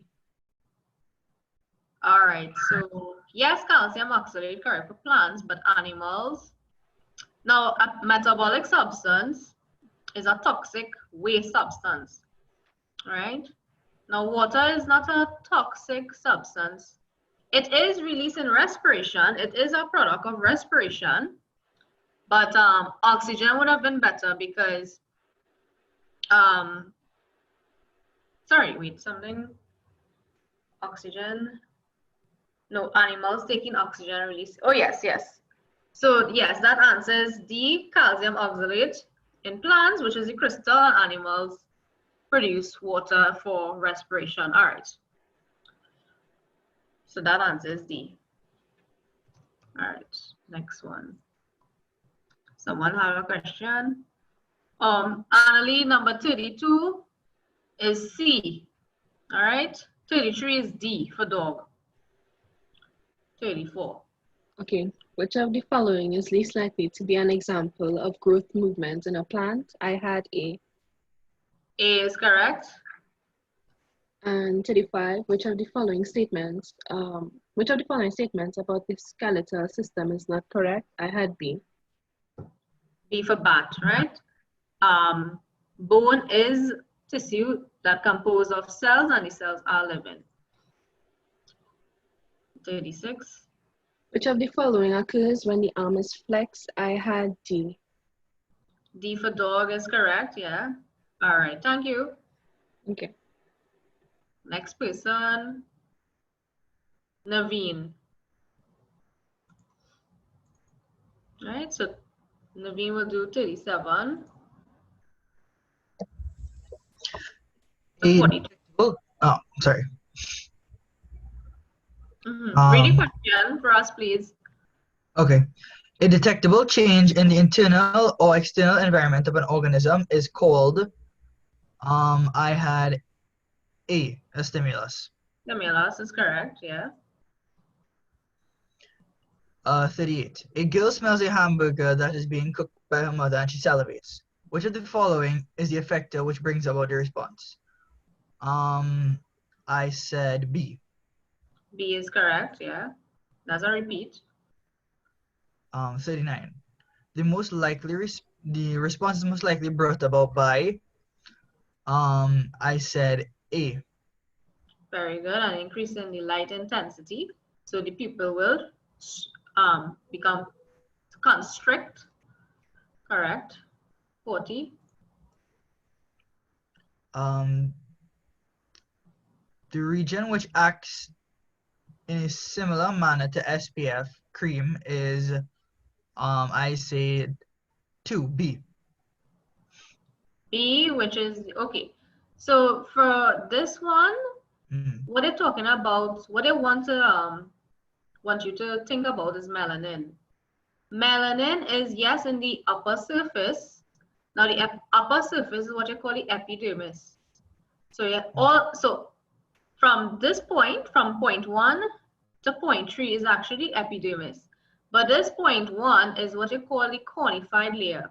That is made up of a lot of skin cells that form that waterproof layer. 2, also the epidermis, but 3 is where we have melanin being produced by the Malpighian cells. So the answer is supposed to be for 40 is C. And for those who asked for 38, let me see the chat. 38 was B, yes, right. So change 42, C. That's the Malpighian layer.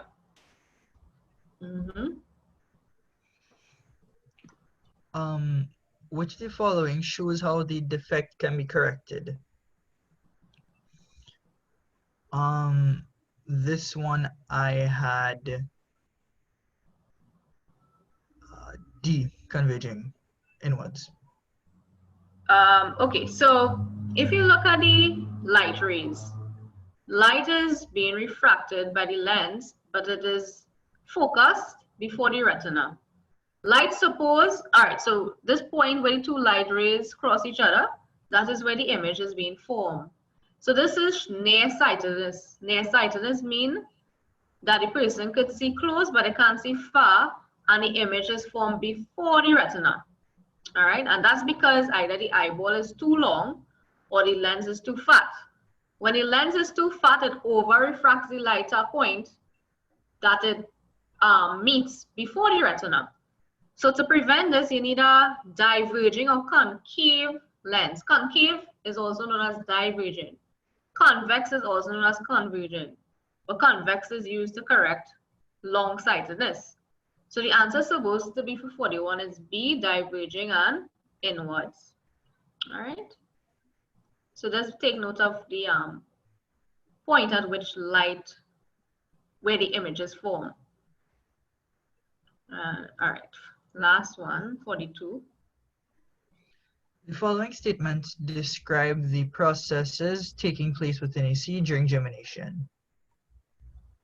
Which of the following correctly identifies a sequence of events during the germination of the seed?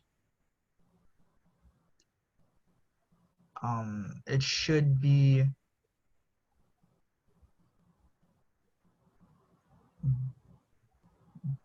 B. D for dog. Yeah, that's a repeat. Yeah. Enzyme breakdown proteins into amino acid. Soluble products move into the embryo, and then lastly, the embryo uses the food to develop the radicle, which is the first root, and the plumule, which is the first shoot. Now, that's the point. You have to keep doing over these recent papers. So all the papers that I have sent, you have the rest of the day, you have tomorrow. Keep doing it till you reach 60 out of 60. All right, make sure you're remembering. Make sure even in new ones you're able to tackle on your own. 43. Next person we will hear from Saida. So go ahead and unmute your mic, please. Number 43. Which of the following would be incorrect on the y-axis? I have C. C, units of time. So the y-axis is always dependent on the x-axis. All right? You'll never have time. Time is not depending on anything. Time is actually an independent variable. Mass, length, and number of leaves depend on something, depend on a factor to either increase or decrease. But time does not depend on anything. All right? Yeah. Yes, so 43 is C. 44. Number 44. Which of the following statements is true for both flowers? I have D. D is correct, and you notice you all did change up. So it was 1, this one was 1, and this one was 2 in 2019. So they just change up the number in. 45. Number 45. The amnion is labeled D4. D is correct, yes, for placenta. Number 46. The placenta is labeled B2. Correct. Number 47. Which of the following is not a consequence of a plant or human disease? A. Decrease in food prices. Also correct. A, right? 47. Last one. 48. One method of controlling the population of mosquitoes is by getting rid of all stagnant water. Which stages of the life cycle does this method control? B. Egg, larva, and pupa. Egg, larva, and pupa, B, right? Actually, when Amir had started reading 43. 43, yeah. 43, right. So 1, 2, 3, 4, 5. Right. Next person. Shania.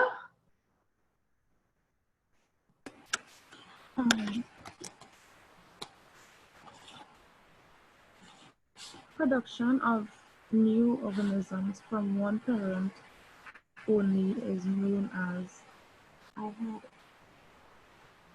A, sexual reproduction. No, this one, if it's one parent, that's asexual reproduction. Sexual reproduction requires 2 parents. This was a repeat, right? So 49 is B for bat. Which of the following forms of birth control is likely to be most effective? C, C, your mic is very soft. We barely hearing you. So the answer is C, tubal ligation. Another repeat. 51. 51. 2 islets of gene are situated at, I had C. All right, now locus mean position. Now when you have, so let's say I had 2 chromosomes, right? A homologous chromosome means the same pair. So this is a chromosome, this is a pair of chromosome. And if I were to have a gene is made up of 2 alleles. So let's say it was gene for hair color. Let's say it was capital B. One allele is placed in one of the chromosome. But that allele have to be placed in the same position, same alignment of the other homologous chromosome. So the best answer here is the same locus. Locus means position on a homologous pair of chromosomes. So 51 is A.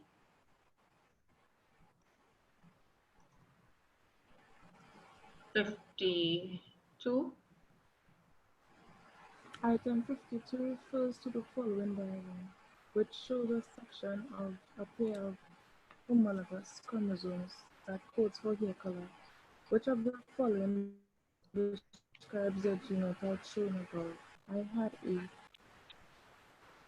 All right. So, okay. So if they have capital A and common A, that's not the same allele. That's different allele. So one is dominant, which is the capital letter, and recessive is the common letter. So anytime you have capital and common, that is different allele. So that's heterozygous. 52 is B for bat.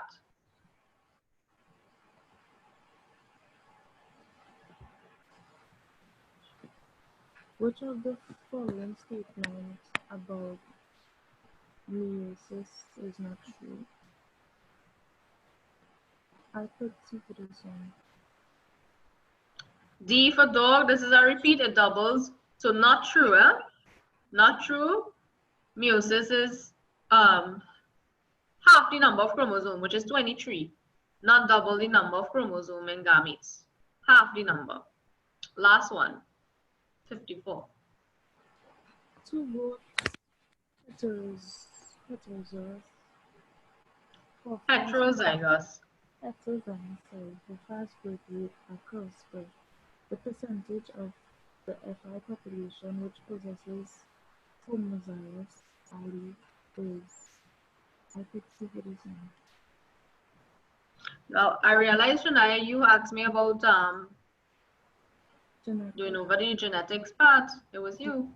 Yeah, because So I see why you asked. yeah. All right, so go ahead and mute your mic. I will explain how we arrive at now 54 is supposed to be C, and I'll show you all how. All right. Some things you might have to use a little scrap paper and work out if you're not sure. So the clue are we have two goats which are heterozygous. Heterozygous is a clue. And the trait they're talking about is fast growth. Right? So I don't like this feature. Right, heterozygous, fast growth. The percentage of the F1 population which possess homozygous. So if you were to cross two heterozygous,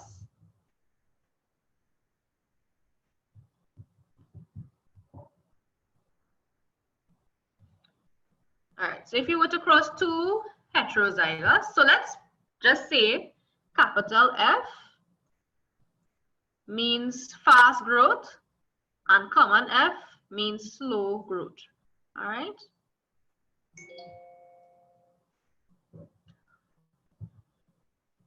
All right. So you were to cross two heterozygous form. So we have capital F crossing with common F. Heterozygous. So you're going to have two capital F. All right. This is homozygous dominant. You're going to have an X heterozygous one here. Another heterozygous, capital F, multiplied by common F.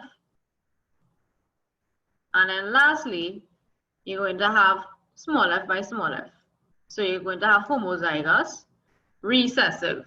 So the question asks the percentage of the F1 population would have been the offspring, which possesses homozygous alleles. So you look for the two, so there's two homozygous alleles here. We have capital F, because it's the same allele, and you have common F, which is the same allele.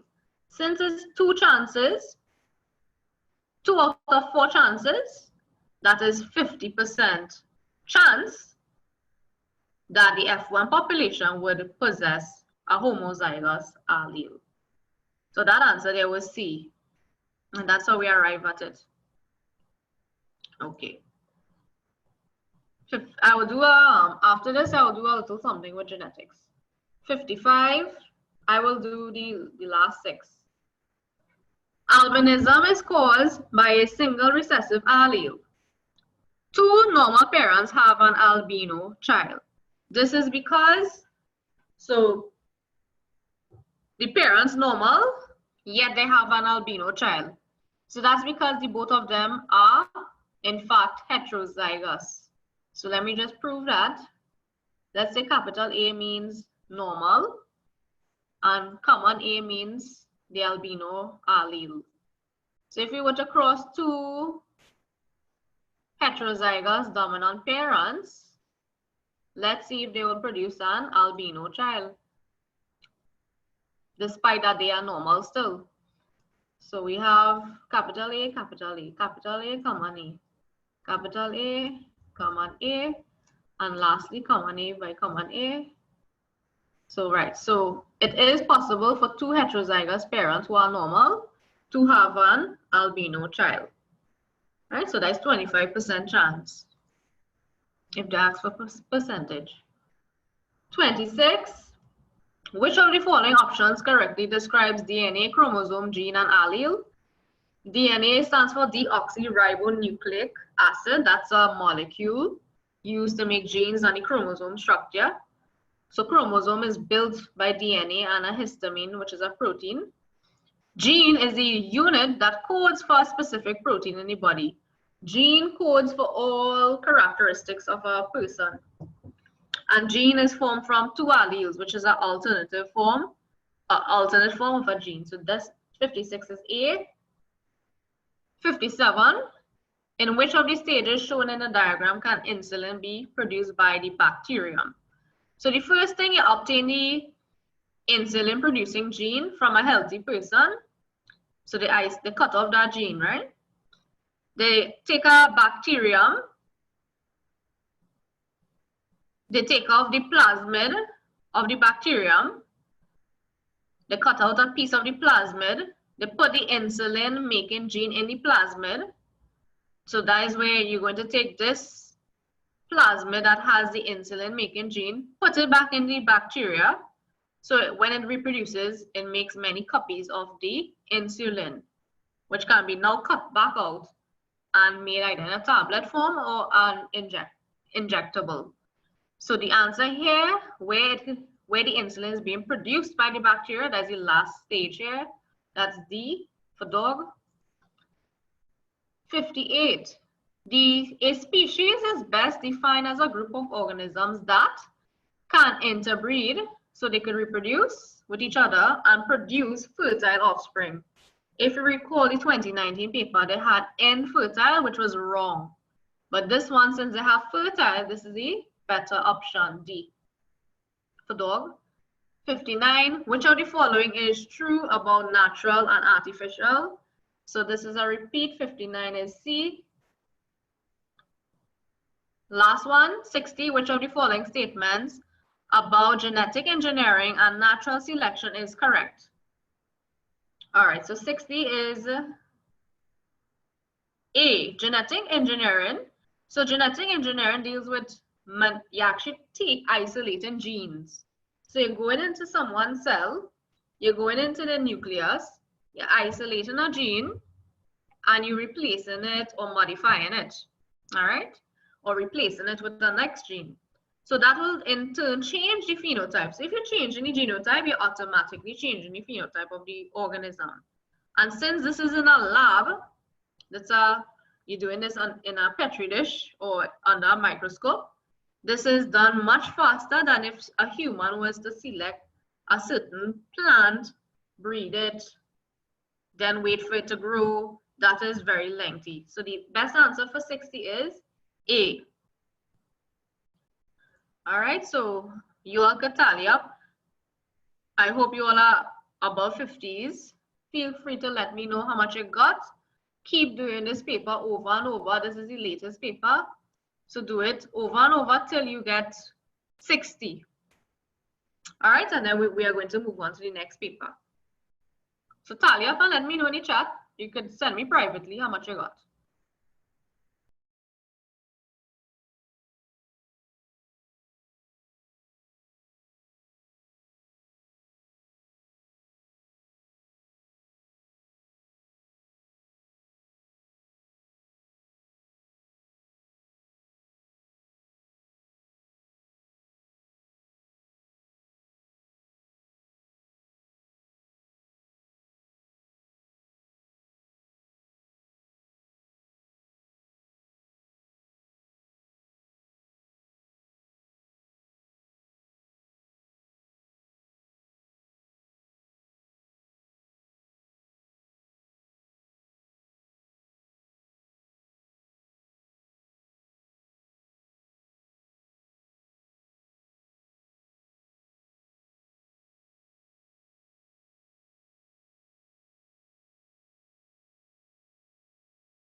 those who stuck in the 30s and 40s, I urge you all, now you have the whole of this evening tonight, tomorrow, right? The exam is Monday.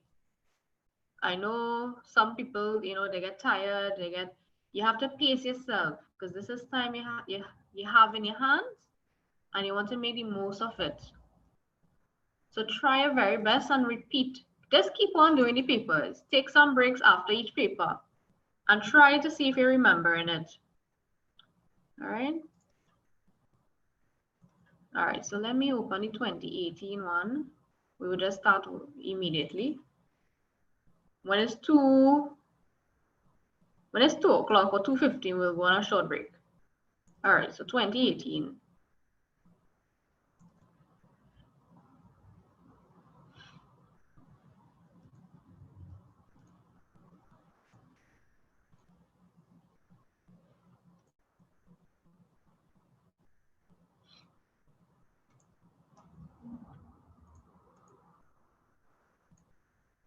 If you have to leave, no problem.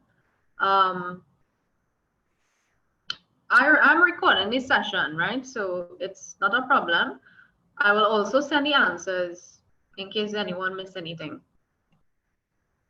So you could always correct yourselves. All right. You all know YouTube also have I will send some links to YouTube with another teacher who has also corrected some. If we don't have time to do some Jan papers of the recent years, I will send the link to those answers. All right.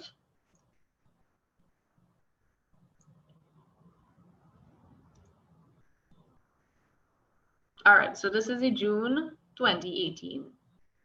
I'm going to go through this one.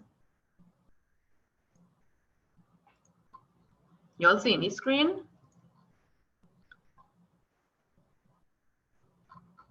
If you don't have it, I sent it to the email, all right? So number 1, and look out for the repeats. Make sure you familiarize yourself with the repeated ones. Make sure you know that it doesn't have any changes in the wording of the question as well. Huh? Number 1, which of the following features is used to classify a group of organisms as class and sector? That's the number of segments. Number 2, which of the following sampling methods is more suitable for estimating the density of mushrooms in a garden? So that's A, quadrat, garden. Remember it's a flat land. It's something that's growing in the soil. So if you throw the quadrat, it's not like it's an animal that will move away from the quadrat. So that's the best one. A, 3.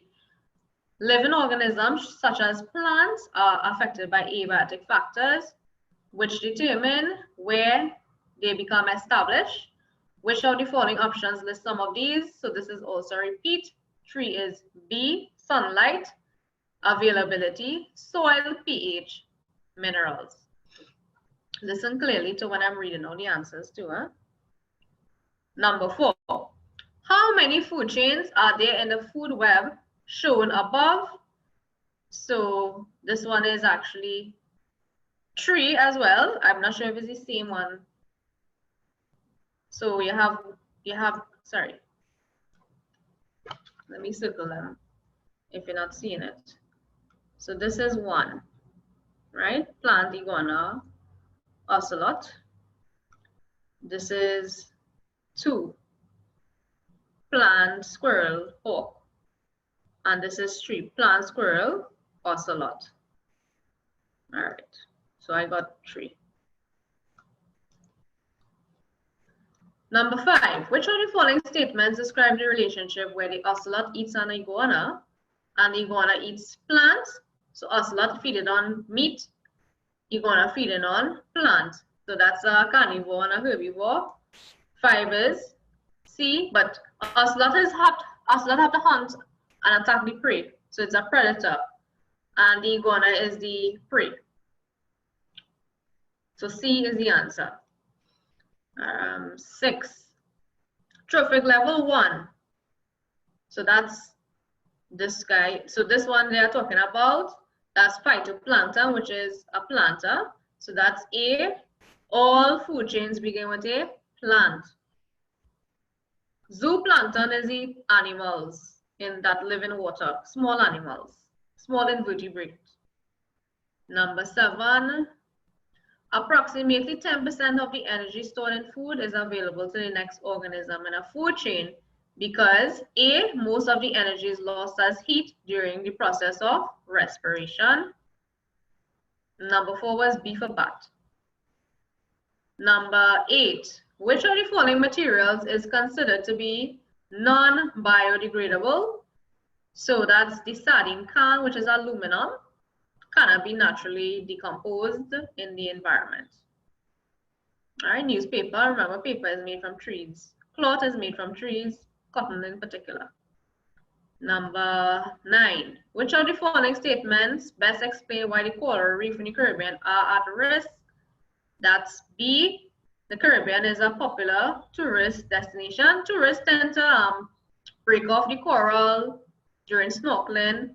Also the ships, when they are at the sea, the anchors that they use basically break up the coral when they release it. Number 7 is A for apple. Number 10, so number 9 is B for bat. Number 10, replanting trees on a bare hillside is an example of C, reforestation and restoration. Don't forget that. Phase 4 of the graph of the population growth is most likely due to competition from invasive species. 11 is D. 12, when compared to a cheek cell, a muscle cell contains more C, mitochondria. 13, which of the following options correctly identifies and describe the process occurring above? Osmosis, water moving from dilute to concentration. I feel like I read in 2020. 14, which of the following functions is not correctly matched to the organelle? That's B, protein synthesis. Chloroplast, chloroplast is the site of photosynthesis, not protein synthesis. 15, a mature plant cell is different from a mature animal cell because the plant cell has C, a permanent, a large permanent vacuole. Plant cells have small, numerous temporary vacuoles. That's a difference. 16, which of the following graphs shows the effect of temperature on an enzyme-controlled reaction? That is, okay, so for these kind of graphs with enzyme, it always increases steadily where it reaches a point where it's optimum, meaning it works the best at a particular temperature or pH. Now, if it goes above that, so if the temperature increases above the optimum, the enzyme is destroyed, so the activity decreases. So that answer there is D. So number 16, D for dog. 17, an enzyme is best defined as a catalyst which C, increases the rate of a chemical reaction but remains unchanged at the end of the reaction. So you can reuse catalysts over and over. Catalysts are enzymes and it is unchanged. All right, so it's reusable. 18, which of the following features does not enhance a leaf's ability to absorb solar energy? So that's B, presence of a vascular bundle. Vascular bundle is the vein of the plant. That's the xylem and the phloem. So that have nothing to do with absorbing sunlight. Now, 19 is a often repeated question. So that's B for glucose. 20, which of the following organisms is a saprophyte? Saprophytes feed on dead, decaying matter. So that 20 is D for dog, bread mole. 21, this is always repeat, just remember the wording. C, as light intensity increase, there's an increase in the rate of photosynthesis until there's no further increase in the rate due to some other limiting factor. 22, all right, so we know that the ribs is B for bat. 23, which of the following conditions is an effect of the nicotine found in cigarette smoke? A, increased heart rate. 24, the steps listed below are involved in the clotting of blood. So this is also a repeated question, so it's D. Right, so blood vessels are damaged, platelets are activated, fibrinogen converted to fibrin, and then you have your blood clots. A little different in the wording, blood cells are trapped. 25, what is the main storage product of plants? That is A, starch. Now, plants make glucose in the leaf, but it translocates it as sucrose through the phloem. When it reaches the sink regions in the plant, which is the roots or a storage organ such as a fruit or a seed, it is stored as starch, A. 26. Which of the following options correctly matches the gaseous exchange structures with the organism? That's B, human gaseous exchange alveoli, the filament in the fish, and the leaves in the plant. It would have been much better if you had stomata here. But large leaves, because large leaves is what photosynthesize in the first place. All right. 27. Why is it difficult to develop a vaccine? That's C, virus frequently change, always a new strain. So that's the thing, well, what's going on right now with the coronavirus? Even if they make vaccines, like let's say, well, they already have vaccine in, who invented it? I think University of Oxford or something invented it. Well, when do we finally get it? Do you all know, let's say next year or 2 years from now, there will be a new strain of the corona. So they will have to make a new vaccine. And the whole cycle repeats itself. 28. Which of the following options best identify some of the transport substances in animals? That is A, 1 and 2 only, not sucrose, sucrose in plants. 29. An amoeba obtains all the oxygen it needs by diffusion via its cell membrane, while a human needs to have special respiratory surfaces for this purpose. The best reason for the difference is that a lot of people got difficulty with this, but the answer is simply D. A human surface area to volume ratio is too small for diffusion to be effective. Hence the reason why they need to have special respiratory surfaces, which is the alveoli they're talking about. The alveoli is what increases the surface area for them in the lung. All right. 30. Translocation of sucrose in plants occur via specialized vessels which C, contain C4s in their end walls. Right, the phloem they're talking about. 31. Under which conditions will the rate of transpiration in plants be highest? So 31 is B, sunny and high wind speed. 32. Person who suffer from kidney disease are most likely to have, that is an increase in urea concentration in the blood. 33. Locomotion is important to animals for D, all of them avoid predator, acquire food and shelter, and reproduce. 34. Which of the labeled parts is responsible for the production of the male gametes? So the male gamete is the pollen grain, which is produced by the anther, right? And that's 2, which is B for bat. 35, the best description for the role of excretion in living organisms is to C, get rid of toxic waste. 36, the role of an effector is to, so effector give off an effect or response. So it responds to a stimulus. 36 is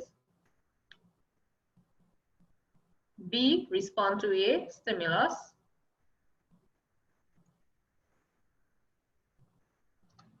Any questions so far? All right.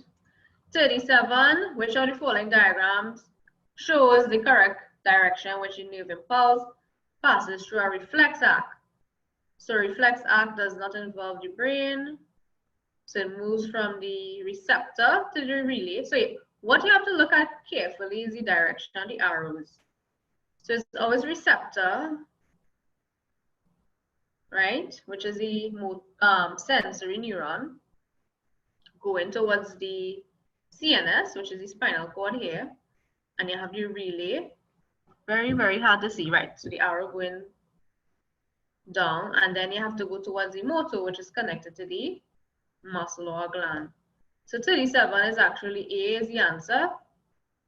This arrow pointing up, so that's wrong. All right, all of these arrows pointing upwards, so that's wrong.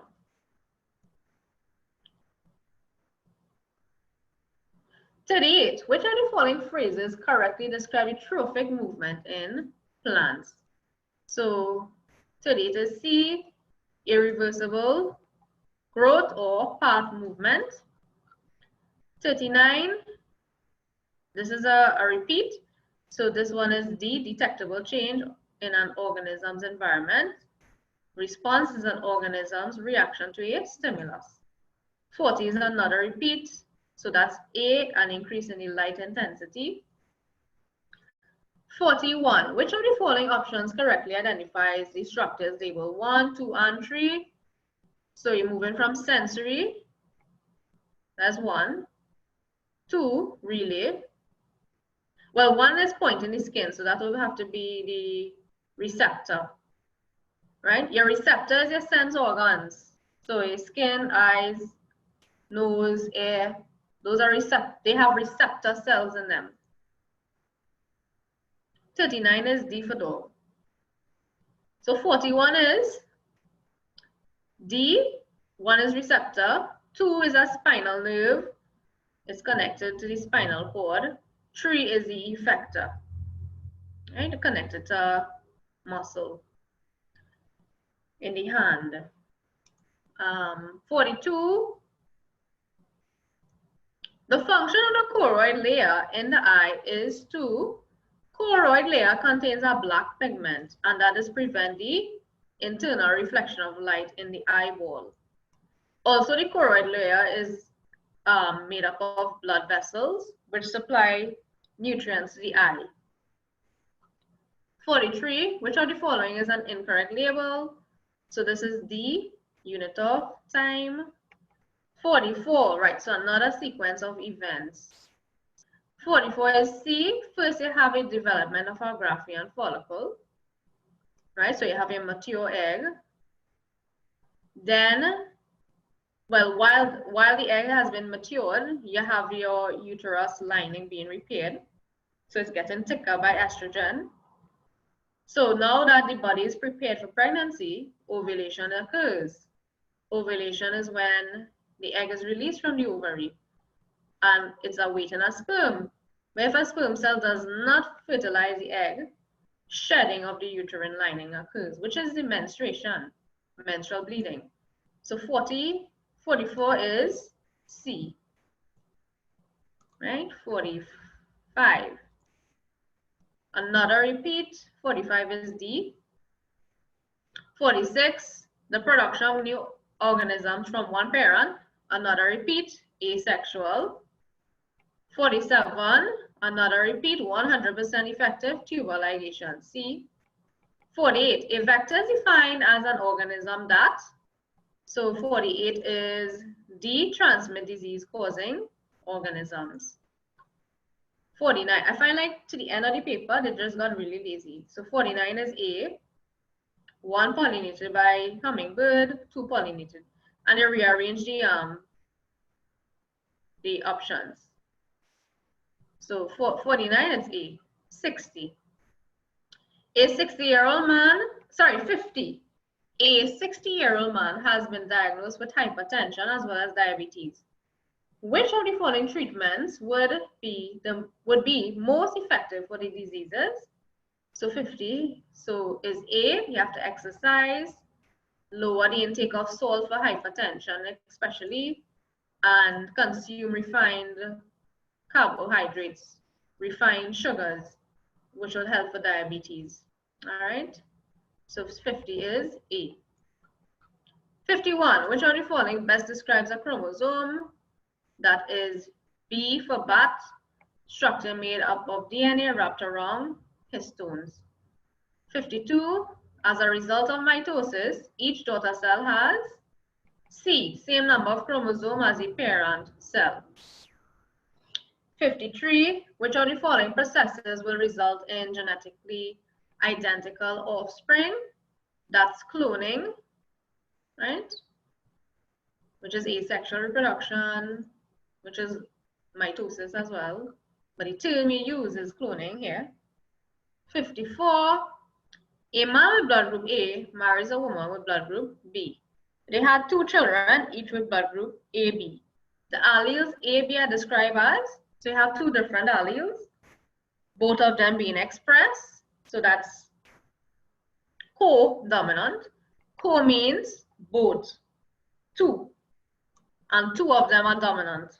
All right, so 54 is B for bat. 55, variation in a population is due to, so that's A, mutation, that changes up the genes. 2, crossing over, which causes the alleles to be exchanged. So that's 1 and 2A. 56, which of the following features is not a characteristic of meiosis? That is A, maintenance of diploid. Meiosis is haploid, all right? Half the number of chromosomes, 23. 27, right? So you'll always remember it's, so, but pay attention, eh? Since they say heterozygous for both A and B, next thing they're going to say homozygous for A and homozygous for B. Then this answer will be totally different. But since they say heterozygous, now if it's homozygous, it will be A by AA by BB.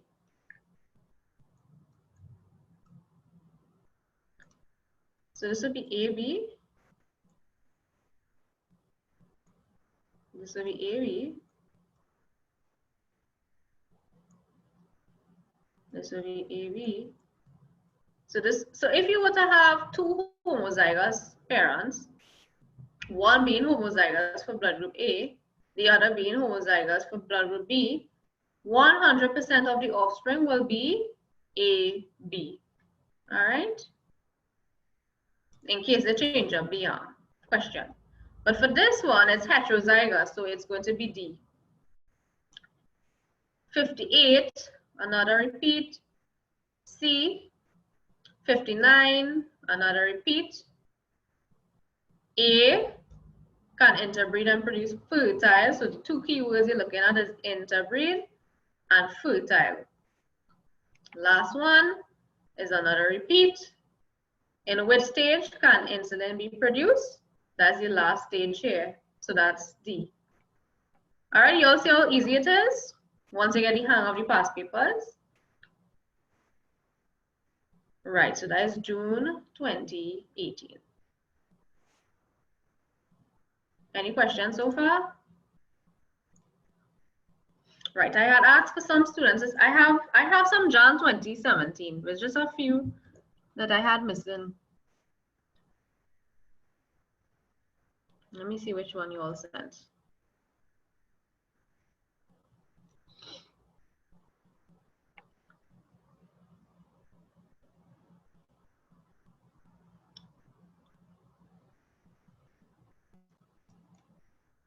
Those who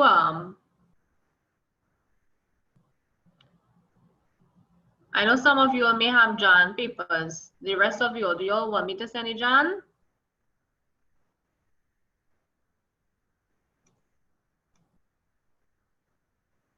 I'll tell you all which one I have.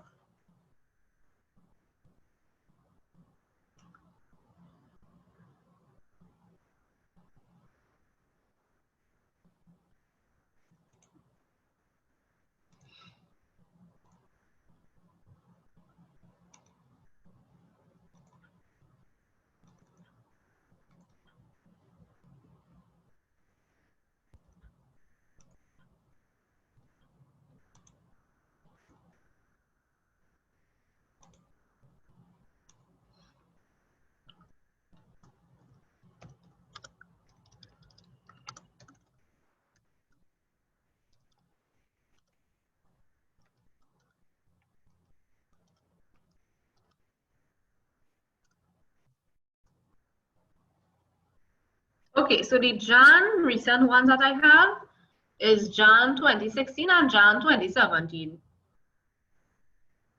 So I'll email those two to you all.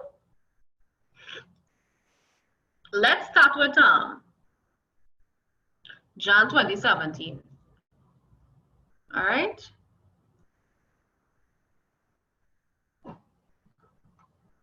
Let me send the email first, so I don't forget.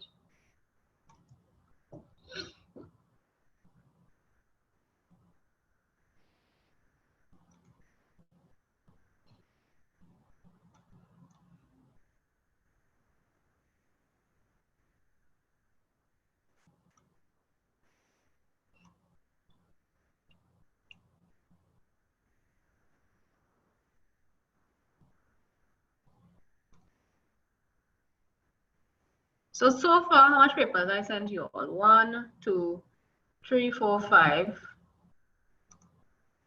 6, 7.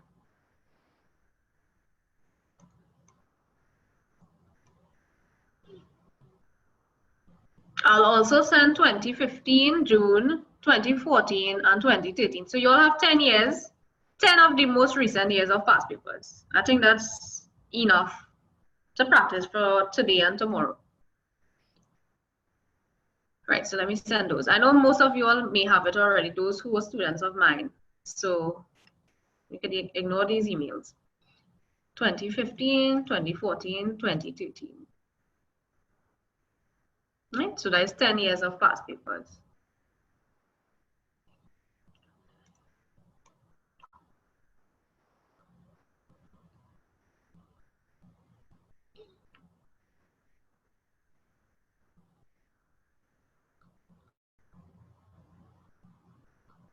Okay. Seeing that is almost 2, we will take 15 minutes break. When we come back, I want you all to work on the 20 Jan. Let me bring up the paper so you all can see it. Sorry, not Jan. Jan, yes, Jan 2017. Right, so let me just bring it up so you all can see. So this is the one you all are going to work on after break. Same kind of questions, you know. So we will just run through these.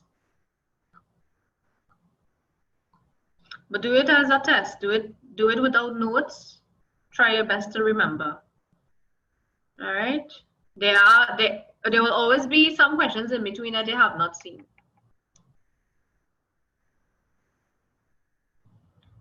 All right, so when it's 2:50, we will resume.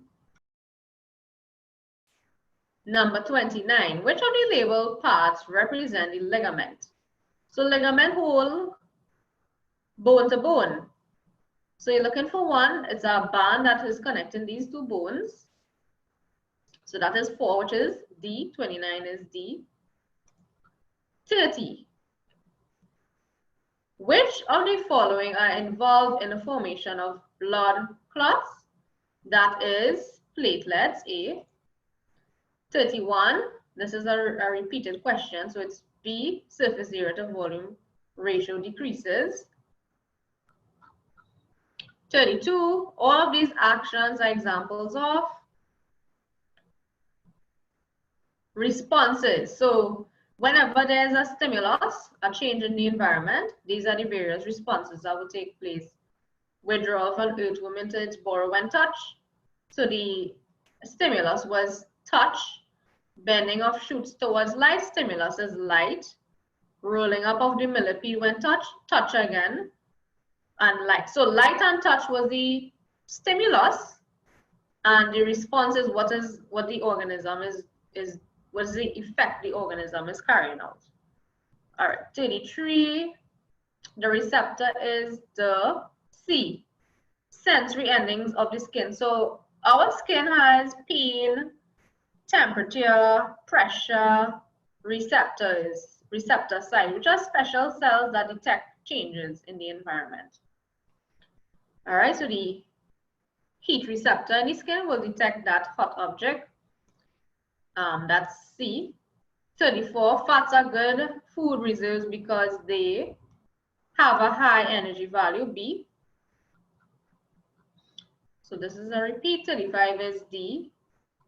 36, which of the following comparison between arteries and veins is not correct? So once you see valve and artery, that's wrong. So 36 is A. Glaucoma is a result of D, too much fluid in front of the lens, creates pressure in the eyeball. 38. Now this is something that you have to learn. Huh? A lot of people mix up these. Which of the following is true about the muscles of the iris respond to dim light? So dim light, the people have to get larger. In order to do that, the circular muscle will relax, causing the radial muscle. So these work in opposites. So it's C. 39, which of the following is a spinal reflex? That is the knee jerk. All right. The pupil reflex is actually a cranial reflex. The knee jerk is an example of the spinal reflex. Okay. 40. Which of the following is not a distinguishing feature of the nervous system? So the nervous system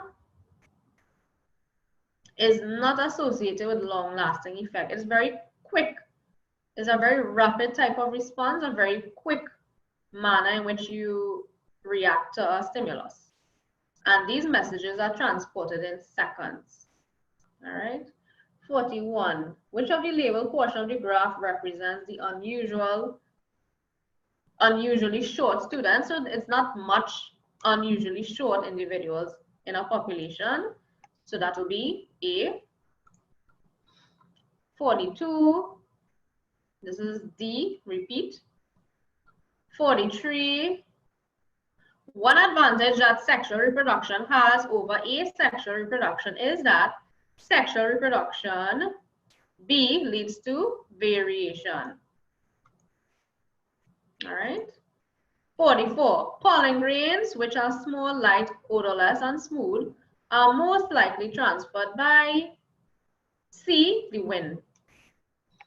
It's light, it's small, so all of that is features of wind pollination.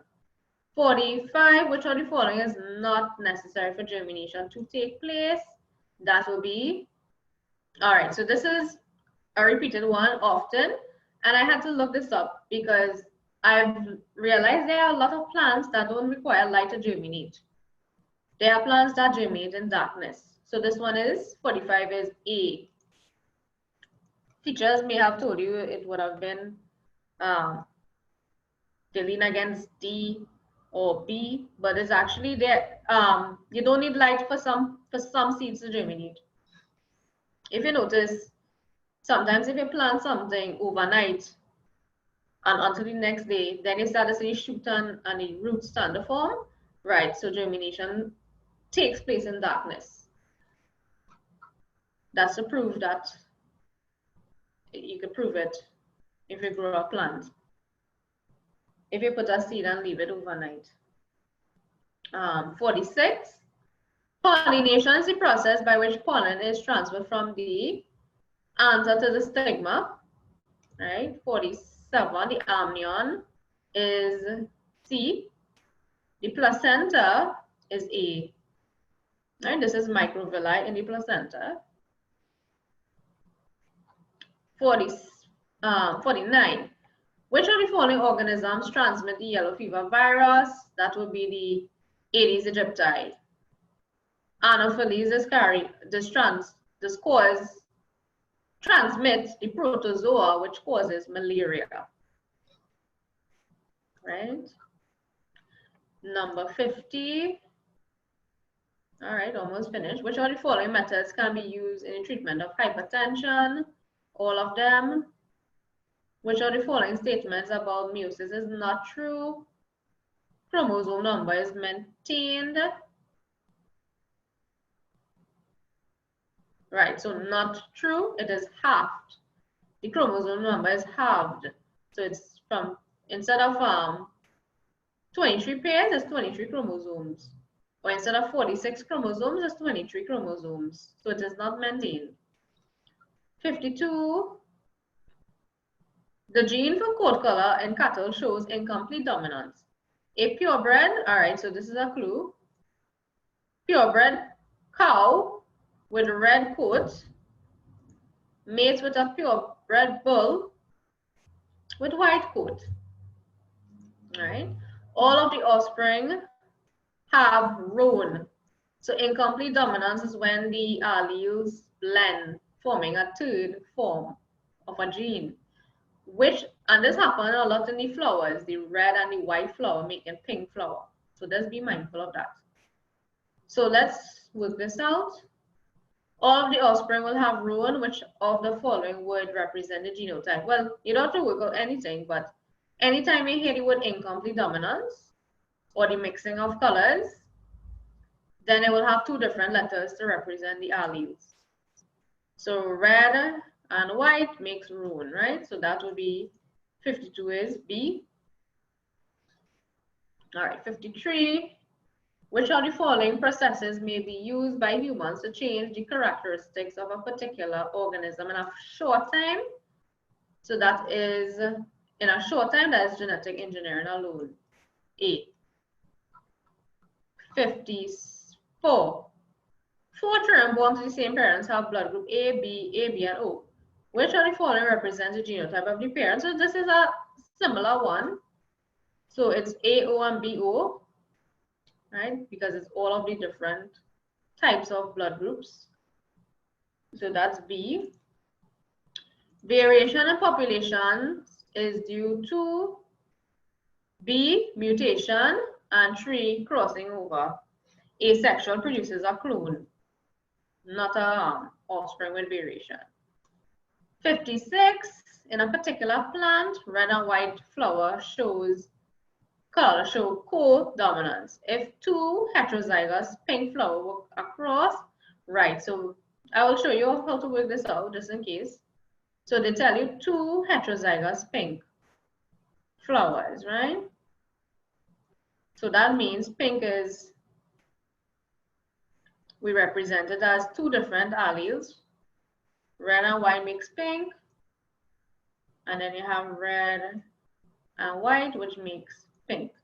Co-dominance means the both of them showing up. So you can also use 2 different letters to represent alleles when it's in co-dominance, as well as incomplete. But we understand this as being it's blended, right? This one is red and white both showing up, not a mix. Well, actually, they use the wrong term. Instead of co-dominance, it was incomplete. But say what? CSEC is making little errors. So this will be red, big R, big R. This will be pink, RW. This will be pink again, RW. And W by W will make white. So you're going to have 2 pink, RW, RW, 1 white, and 1 red. All right, so that is D.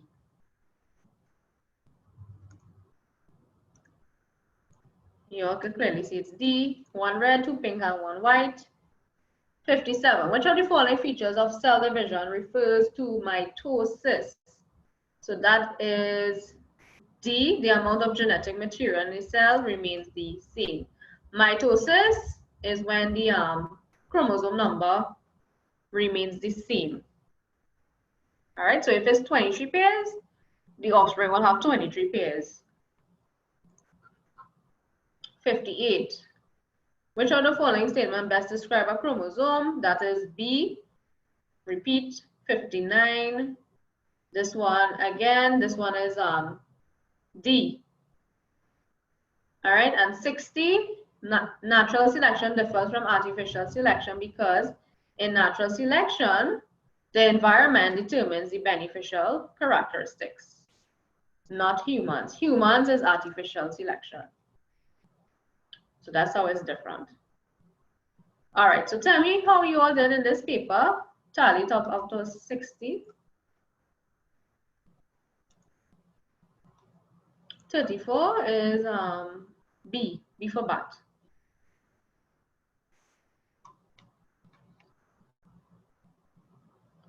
Very good, Naveen. Mikhail, I urge you to do it over till I get, all right, if you can't get 60 out of 60, which I think you all are capable of, try to reach at least 55 and over now.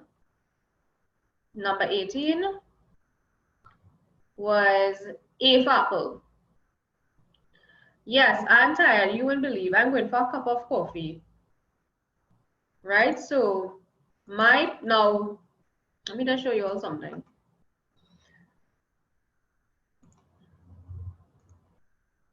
So, even though if we don't get through let me tell you, we did 2020, we did 2019, we did June 2018, we just did Jan 2017. I sent you all June 2017, June 2016, Jan 2016, June 2015. I will send you all these answers, but I want you all to do this Jan 2016 because from all of these that I sent, this one have the most new questions, just to see how you all handle it. Very good, Saida. All right, one more. I wonder what is the one I got wrong. Right, so the question that I want you all, the paper I want you all to work on. In the meantime, you all take a little break and go and get coffee, yeah? So now it's 3:17. Take like 5 minutes and then we will do Jan 2016. Again, I'm sending the answers to the ones that we did not get to finish, but do it on your own. Take a good sleep, wake back up tonight, and do it on your own, and then check the answers and correct yourselves.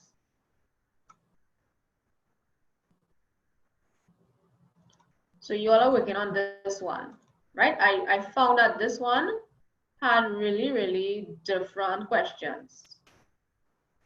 So I chose this one to complete in class.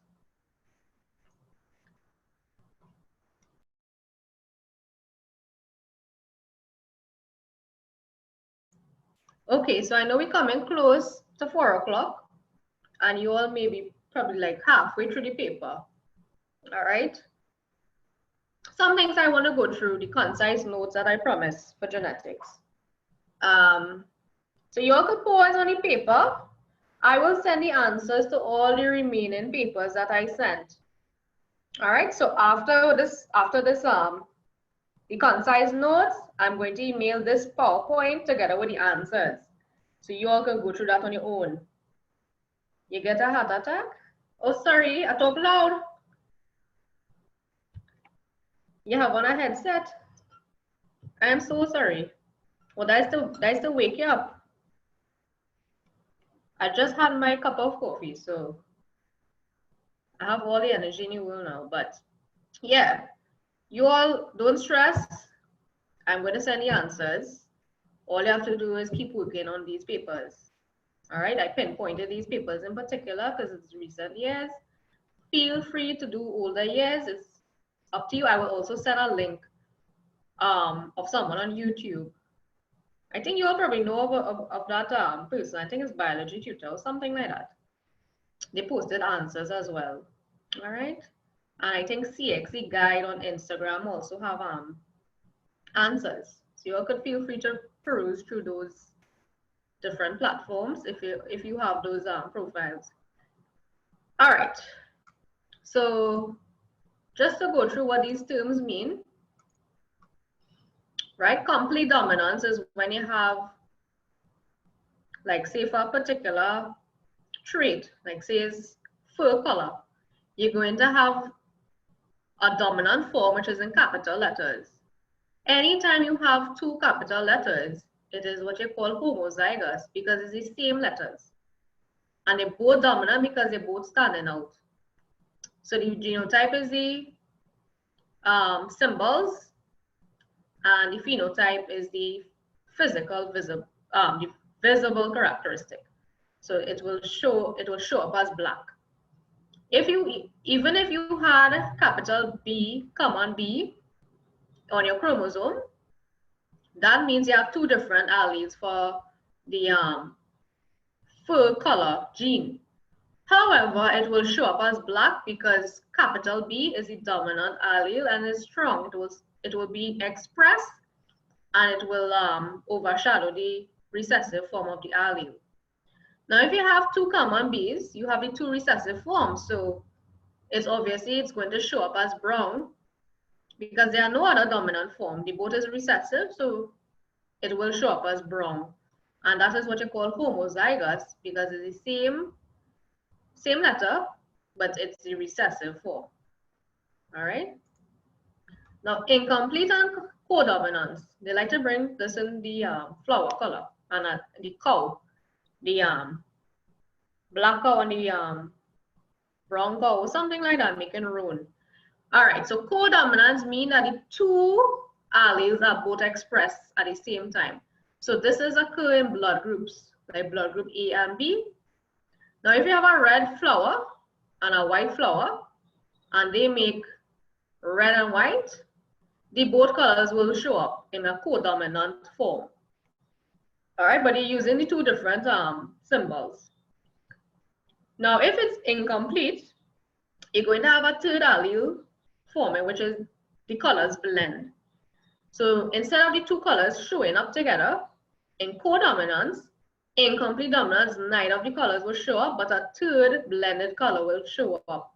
So red flower and white flower will produce pink flower. All right, that's incomplete. Neither red nor white were dominant. All right, codominance, both of them dominant. Complete dominance is only the dominant form will stand out, not the recessive. So let's take note of those terms. I also included the differences between, they always bring in mitosis and meiosis. All right, so you all could go through these and the similarities in between mitosis and meiosis. They both create new cells. They both follow almost the same steps: prophase, metaphase, anaphase, telophase, cytokinesis, except meiosis have a second division, right? So they have prophase 1, metaphase 1, and then they have prophase 2, metaphase 2. And both of them begin with one parent cell. Mitosis, however, you're going to have 2 daughter cells being formed. Meiosis, you're going to have 4 daughter cells, which is genetically different. So you all could go through this. They also love to bring genetic engineering with how they produce insulin. So these are the steps. You have your healthy human DNA. You take out the insulin gene. You place it in a bacterial plasmid. So you cut out a piece, you put the insulin gene in it. It join back. Then you place this into a bacteria, and the bacteria is going to colonize and make copies of itself, identical copies, because bacteria does reproduce asexually, right? And then you're going to harness the insulin that was produced out of the plasmid. All right, so they like to bring that. They like to bring the different types of immunity. The difference between active and passive. Active is your own body producing antibodies. Passive is when you get it from someone else. And the different means is either naturally or artificially. Remember, artificial is man-made. So those tend to be like vaccines, anti-serums, blood transfusions. Natural tends to be if you naturally got sick or you receive antibodies from your mother directly. And lastly, they love to bring natural and artificial selection. So these are the differences. You all can go through these, right? Naturals are slow. You see, natural and evolution, those are slow types of changes that happen with organisms in the environment. All right, it takes years for organisms genotype to change. Artificial is fast because humans tend to, pick and choose what they want to interbreed. And again, the sequence, you see the direction in which the nervous impulses travels from receptor to sensory to relay to motor and lastly the effector. And this is an example of a spinal reflex. So if someone was to touch a hot object or puncture their finger with a nail, they will move their hand away. And this is what the direction of the nervous impulse will look like. This is a spinal cord. Again, reflex action is a very automatic, fast type of action, and it dismisses the brain. The spinal cord, however, is involved. Right, so that brings us to the end of this session, this crash course session. I wish you all the best in your exam on Monday. You all could always message me. You all could follow my Instagram as well. Let me send the username. I am going to send this PowerPoint together with the answers, right? So 2016 Jan, the 2014 June, 2015 June, 2017 June. So please, please, please take a rest, go back at it, attempt the past papers over and over till you are 55 and above. And then you are safe, all right? And go through the concise notes too, so that you have a full understanding of the theory. All right, so I hope this session helped. And again, take your time, say a prayer before, and make sure and wake up early on that day, all right? Because it have a lot of traffic and storm and all kinds of things taking place these days. Any questions for me?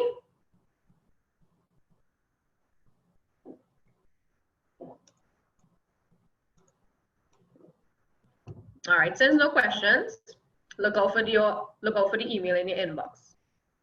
All right, take care. Bye.